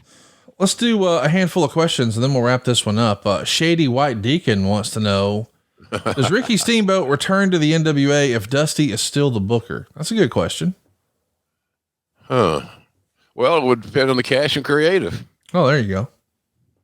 If the money was good and Ricky liked the creative of which he would be contributing to, I'd say yes. Eric Martin wants to know, what do you think the plans would have been for Steamboat going forward had he stayed in WCW in 1989? Well, that was an issue. We didn't have anybody ready for him. And that's when you have no depth and you have very few people over, as we like to use. that's what you find yourself in. What's next? And there wasn't anything next. Funk was next for Flair. Who was next for Steamboat? Right. That was the issue, and that's the issue that really, I think, made disillusion Ricky. Don't I deserve better than this? Right. Yeah, you do. But we don't have it for you right now. Boy, here's the question I'm sure a lot of our listeners have been waiting on me to ask. Eric asks here, was Bonnie Steamboat as hands-on on Ricky's career as we've been led to believe? And if so, was it detrimental to Ricky's growth as a reliable main eventer? I don't know about that. That's thinking awful deep, maybe. She was present because we used little Ricky as I don't want to say a prop, but we used him as a part of the act. Right. And Mom needed to be there to take care of little Ricky. It's obviously right. Yeah. So, I think, it made sense to me, but I didn't find her to be overbearing or anything along those lines. She was a concerned mom and a concerned wife, and she played that role. I don't think any differently than just about anybody else would, and maybe more ladylike than others. John Sawyer says it would be interesting to see who could give the Dragon a good match with today's talent and any promotion. Who do you think would give him the best match? So if Bryan Danielson, there you go. Hard to beat that answer. You want a booking idea? Come to JR. I got one for you. That's a good one. It may not be worth a shit, but I got an idea. How about Ricky Steamboat and Kenny Omega? That's where I was going. Yeah. I mean, Adam Cole. Yeah. There's a lot of talents that, look here, and they would all love it. Can you imagine him and Randy Orton? That'd be awesome. Yeah. That'd be another classic. Francis Reyes says, what was the one thing you can say about Ricky, the person, that we don't know about him? Well, we said a lot on this show. Yeah. It's, we say things that are seemingly logical and common sense oriented. He's on time. He's reliable. Big trait, the trait. He never athletically allowed himself to have a bad match. He pushed himself at every stage of his career to get better. So I think a lot of just his work ethic is what I was always impressed with. The overall disappointment that he didn't get a bigger farewell or more hugs on the way out still concerns me. Peter D wants to know, hi JR, does it hurt Steamboat's legacy to have never been a heel? No, I don't think so. I don't think so whatsoever. If you're going to make Steamboat a heel, you book him with a baby face that's over, and you let him do that Luthez technique of working as a rough baby face. Again, little things you can do that people don't look at today. They say, that would never work. That's too old school, JR. But a guy cheating to gain an unfair advantage is still cheating to gain an unfair advantage, whether it's done by 100% heel or a baby face that's being forced to respond in a more aggressive and violent or physical way. And you might get by with that, but to turn him full-fledged baby face or heel, it wasn't going to happen. It wasn't going to work. It could happen, but it wasn't going to work. People liked that character. They believed in it. And I think sometimes at the price of his own attitudinal frame of mind and presentation, that him pairing up with his wife and son didn't do him any favors at times. He got booed. Right. He got booed because he was a family man. Imagine that shit. How do you justify that on TV or booking or anything else? The best way to do it is you're not going to change the values of the fans, and they want attitude, and they want, full of piss and vinegar, et cetera, et cetera. And I get it. But if you're not going to change their mind, you got to get away from that. So you remove the mom and the little boy from the package, but that didn't happen on a timely way, in my view. I think sometimes you could look at it and say, well, it didn't do Ricky any favors as a babyface to get booed loudly on national television at the side of his son and wife. How do you, as a broadcaster, how do you justify that? You don't. I think that's where some of the Bonnie Steamboat questions come from. Like, I feel like a lot of people say, well, the reason they kept doing it is because Bonnie wanted to be a star. Bonnie wanted to be on TV. And I wasn't there. I don't know that to be the case. I don't think that's the case, Conrad. I can see someone making an argument for it that didn't understand all the backstory. Right. It was an idea that was pitched to them. She didn't come to WCW and pitch that idea. Right. As far as I know. So consequently, it was an idea that came from the office, and she got cast in that role, volunteered to travel with her son and bring him into these arenas and so forth and so on with all this pomp and circumstance. But she got cast. Right. I.e. got booked. Yes. And she fulfilled her booking. So if it's been her idea and she leveraged to get it, and either we'll do this or I'm taking my husband and my son and our ball and we're going home. That never happened. Right. That I can remember. Maybe somebody's got a better story on it than me, but I don't remember it happening. I just thought at times it felt awkward that a babyface is getting booed for those reasons. Well said. Will wants to know, I always wanted to check out more of his work. Do you have a favorite Steamboat match? Oh, mercy. I said this earlier. I don't remember ever seeing a bad one. Obviously the first Flair Steamboat match in Chicago, because it was new and fresh, was really spectacular. There were some tag matches in WCW, and I want to say the opponents were Austin and Pillman that I thought were really, really good. I thought Ricky brought out the best in those guys. And both Austin and Pillman were students of the game, wanted to get better. Not a bad guy to have to be in the ring with. You want to get better than Ricky Steamboat. But some of those tag matches in WCW were really, really good. I might be thinking too of Arn and I don't recall the Arn and Tully aspect of that as much as I recall the Arn and Bobby Eaton aspect of that. But he never really had any stinkers. Thinking of Ricky, pronoun boy, he didn't have it. You know, I listened to the Super Bowl Sunday, Conrad, and I wore my ass out about these announcers using pronouns. Oh yeah. He just did this and they had the ball. Okay. First of all, Einstein, who is he and who are they? Would it hurt you to say that Mahomes recovered his own fumble and the Chiefs had the ball? Wouldn't that be more tangible? Wouldn't that be real things that you're describing as opposed to just using benign, lazy ass pronouns? And I hear, and wrestling announcers do it all the time too. I'm guilty at times. I try to watch it. I really do. He just hit him in the face. Right. Okay. If I'm in the kitchen making me a sandwich, who's he? Who got hit in the face? Yeah. Who did the hitting? Who did the receiving? What happened? So you run back in and rewind it. So it's just it takes so much away that I know that it could be an inside joke. But I'm just telling you that you're a better broadcaster if you use concrete information like names or nicknames, something descriptive as opposed to he or she or they. So that's just my take on that deal. But anyway, I don't know how we got there, but I'll tell you this, we can save he, she, and they a whole bunch of cash over at savewithconrad.com. If you haven't already, why don't you go to savewithconrad.com right now? We'll help you get a lower monthly payment. We'll help you pay off all your debt. I mean, all your debt. You got car loans, you got credit cards, you got a second mortgage, you got a little personal loan. We can knock it all out. We can even get you the cash you need to turn your house into your dream home with no money out of pocket.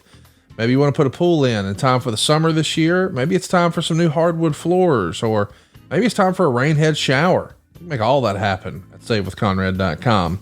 By the way, the interest rates you're paying on your credit cards, do you even know what it is? I've seen some cards lately that are rocking a 28% interest rate. Boys and girls, you know you can do better than that. So why not go ahead and get a cheaper rate and a greater tax deduction?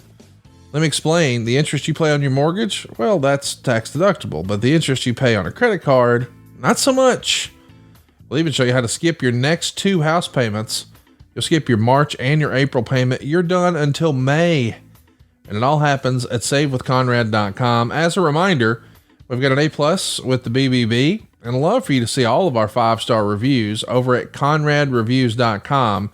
You'll see well over 1,000 5-star reviews. Our average rating right now is 4.72 stars, which, if I do say so myself, pretty good.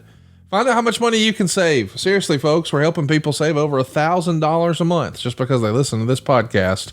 Find out how much money you can save at savewithconrad.com. NMLS number 65084, equal housing lender. Oh, and hey, by the way, you can also send me an email directly, conrad@savewithconrad.com. If you've got a question, you can even chat with a live person, toll free, 888-425-0105. Yes, we're licensed in your state too. Check it out, savewithconrad.com. Jim, we're winding down today's episode, but we got a whole bunch of folks riding shotgun with us today over from adfreeshows.com, a live studio audience, if you will. Let's do a few of those questions. Adam Arpin wants to know, why didn't we see Ricky transition to Hollywood at any point? Being an attractive and charismatic man at a time when Jean-Claude Van Damme and Steven Seagal were huge hits, feels like Ricky could have been a hit too. What'd you think of that? Might not want to travel. Okay. We kind of talked about that's a sensitive area. He wanted to spend more time with his family. But, could Ricky have been successful in that arena? Probably. Good looking guy, great body. Smart, intelligent, articulate. Maybe it just didn't direct him that way. Or maybe he stuck his toe in that water and didn't like it. I don't know. But family would be involved in the answer in some shape, form, or fashion. Yambag Jones wants to know, would a good mouthpiece like Heenan or Paul Lee have been able to carry Ricky into a heel turn? Or do you think that too would have fallen on deaf ears? Well, it would have helped. Yes. It would have helped. Heyman or Cornette type thing could have been a difference maker, no doubt. It just didn't occur, but it could have been a difference maker. And he would have needed that at least. And we're not just talking about a manager. We're talking about a main event level Cornette, Heyman, Heenan like manager, not a ham and egg. Right. Somebody really, really good could have flipped the switch. Mark Cyrus wants to know, had Steamboat come to Mid-South, would he have fit what Cowboy wanted in a top guy? Oh, hell yeah. Because Cowboy knew that when he's booked, he's going to be there. Yeah. And he's going to work his ass off. He's going to he's going to get guys off their asses because he's an athletic overachiever, so to speak. And he would have been a babyface. He would have been a great babyface. And because he had all the babyface traits that Watts coveted. So, yeah, no doubt he'd have had a great run there. One last one, and boy, you want to talk about an exciting what-if fantasy booking. This one comes to us from Adam Arpin. Here's a fun hypothetical. What would have been a more entertaining feud, Steamboat versus Undertaker or Steamboat versus Bret Hart? Not judging based solely on wrestling, but the entire package. Man, I didn't even think about Bret Hart versus Ricky Steamboat, but can you imagine? That would have been incredible. That would have got my vote. Yeah. I don't feel the Undertaker Steamboat synergy, and it might be there. And they both are so great, and such students of the game and great pros. Could they have made it work? Probably so. Right. But the Bret Hart one feels good. Feels right. And those matches would have been clinics without question, Connie. Well, I'll tell you what else feels right. And that's watching old wrestling with you. You can do that. I mean, you can watch one of these famous trilogy matches we're talking about with Flair and Steamboat, the Chi-Town Rumble over at adfreeshows.com. You can be live with JR and check that one out. While you're at adfreeshows.com, you'll also hear from Gary Juster. It's a name we've said on these podcasts a lot, but when's the last time you heard a Gary Juster interview? Probably never, but we got him and you don't want to miss it. We also got our hands on Jim Crockett Jr.'s Red Books. This details the ins and outs of the wrestling business in a boom from 1985, where Jim Crockett Promotions are going to purchase back the rights to that Atlanta TV slot on TBS from Vince McMahon. We just covered January last month. This month, you're going to get February of 1985. We're going through it day by day, show by show, match by match, gate by gate. You'll see who was wrestling whom, in what town, and for how much money. It's unprecedented red velvet rope access that you've never seen before in pro wrestling. From the mind of Dusty Rhodes, from the penmanship of J.J. Dillon and from the private collection of Jim Crockett Jr., we go through it page by page with his brother, David Crockett, another member of wrestling royalty and someone who lived it. It's a little program we call The Book, and it's available now at adfreeshows.com. I want to mention too, if your business targets men that are 25 to 54 years old, boys and girls, there's no better place to advertise than right here on Grilling JR. You've heard us do ads for some of the same companies year after year after year. Why is that? Because it works. And with our super targeted audience, there's very little waste. Go to advertisewithjr.com now and find out more about advertising with Grilling JR. I also want to remind everybody, we've got some new shirts, some new swag over at Grilling JR Shirts, including the now infamous Where's My Push, Damn It, the Slobber Knocker, the Black Hat tees, and a whole lot more at grillingjrshirts.com. But buddy, the easiest, the cheapest, the best way to support the show is to subscribe to our YouTube channel. It's Grilling JR on youtube.com. You can also interact with the show on Twitter and Instagram at JR Grilling. It's Grilling JR on Facebook. You heard Jim throw out his handle earlier on Twitter. It's at JR's BBQ. And speaking of JR's BBQ, if you go to jrsbbq.com, that's the main event. Not just the main event mustard, not just the Chipotle ketchup, not just the 2 types of barbecue sauce, but now JR's Red Ass Hot Sauce is in stock and shipping.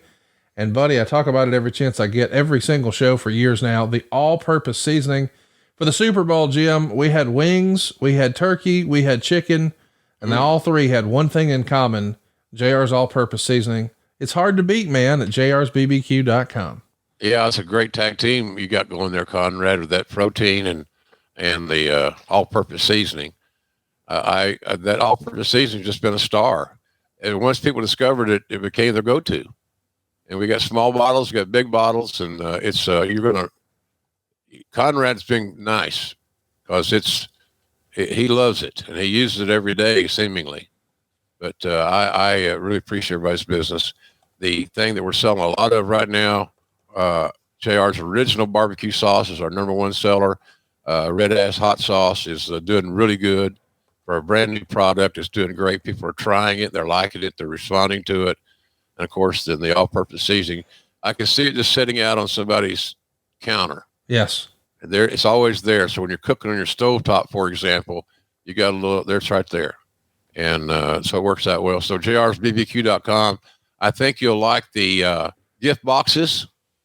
And, we're not that far removed from Father's Day. That's right. So it's coming up. It's going to happen whether we are prepared for it or not. Yep. But we'll ship your stuff and make sure that your Father's Day recipient gets his goods. And I guarantee you there'll be a more respected, pleased gift that they're going to receive than what they're going to get from us. And we work every day, 7 days a week. We're there shipping. So your orders are not going to linger or lag. So we really are having fun right now. Business is good. So give us a shot. jrsbbq.com. It don't cost nothing to look. There you go. I love that. And I want to throw this out there too. I don't know. I think a lot of our folks listening to this probably have some sort of viewing party when they can. It's fun to watch wrestling by yourself, but it's even more fun to share it with some friends and family.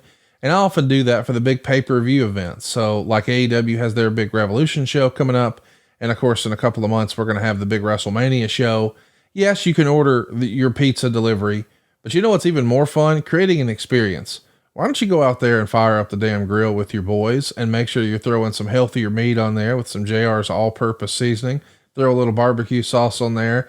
Enjoying JR stuff with your wrestling friends while you watch a wrestling pay-per-view.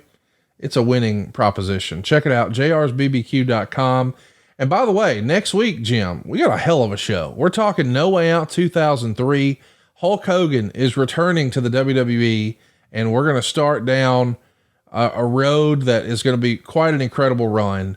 We've got Stone Cold Steve Austin and Eric Bischoff. We got The Rock and Hulk Hogan. We got Triple H and Scott Steiner. This is going to be a fun show, and we're talking about the good, the bad, and the ugly next week here on the program. Yeah, it's a very combustible show, as that graphic there on the screen, those that are watching on YouTube can see a lot of combustible elements. and some of the combustible elements might not be who you think, but it was an interesting ride getting to that show, quite frankly. But I'm looking forward to talking to it. There's some major personalities in that picture right there. Big time. And there's some big personalities listening to this show. We appreciate all of you tuning in. And I want to give a special shout out to everybody who rode along with us today in our live studio audience. I know Eddie Prather and Mark Cyrus and all the usual suspects were here. We really appreciate you guys' support. We often say at adfreeshows.com, you get the shows early and ad free. It doesn't get any sooner than being a part of the live studio audience. Appreciate you guys showing up for us on a Monday morning, and hope you guys. We hope you enjoyed your snacks. Yes. What? We didn't give them any snacks? Well, next week we'll have some. We'll have some jerky from jrsbbq.com. This Friday night, you can hear the voice of wrestling on Rampage. Don't forget, and tune in next Thursday. We're going to talk about No Way Out 2003 right here on Grilling JR with the voice of wrestling, Mr. Jim Ross. Thanks, everybody. And don't forget, as Conrad said, this Friday night, it's Rampage. I'm on Rampage. Every Friday. Come on. Every Friday. Come on. See y'all next week. Hey, guys. It's the hardcore legend Mick Foley here, and I need to call a quick timeout, a brief timeout, because I wanted to tell your listeners what I have been telling Foley is Pod listeners for a while now about all the cool things happening over on adfreeshows.com. Ad-Free Shows gives you early, ad-free access to more than a dozen of your favorite wrestling podcasts, including The Snake Pit with Jake Roberts. This week, The Snake welcomed the devil himself, Kevin Sullivan, to the program. I'm ready to go out, and I see Ming coming back, and all of a sudden, they threw a cinder block and hit him on the shoulder from the roof. He dropped to a knee, but he just shook it off and came in. If they had hit him in the head, it would have killed him. David Crockett joins Conrad for an all-new edition of The Book, as they go day by day through February 1985 with the help of Jim Crockett's original booking log. And what a pivotal month it was, as WrestleMania 1 is right around the corner, and Jim Crockett Promotions is running in Vince's own backyard. In that area, knew him, knew his reputation. It's a working class audience. They like the style of our wrestling, and you put Dusty and Backlund together. They're, opposites, but they attract, and they make it work. This month marks the 35-year anniversary of one of the most memorable angles in wrestling history, the famous twin referee angle on the main event. And Ad-Free Shows members got to watch it back live alongside Earl Hebner on our latest premium watch-along event. I got to use Andre's dressing room after all this happened, and Andre just loved me. I mean, he just wanted me basically always be a ref, and Hogan loved me to death. That's just a small taste, a sampling, if you will, of what we have waiting for you. With 4 levels to choose from. 4. See for yourself why Ad-Free Shows is the best value in wrestling today. Sign up now, right now, at adfreeshows.com. Yeah.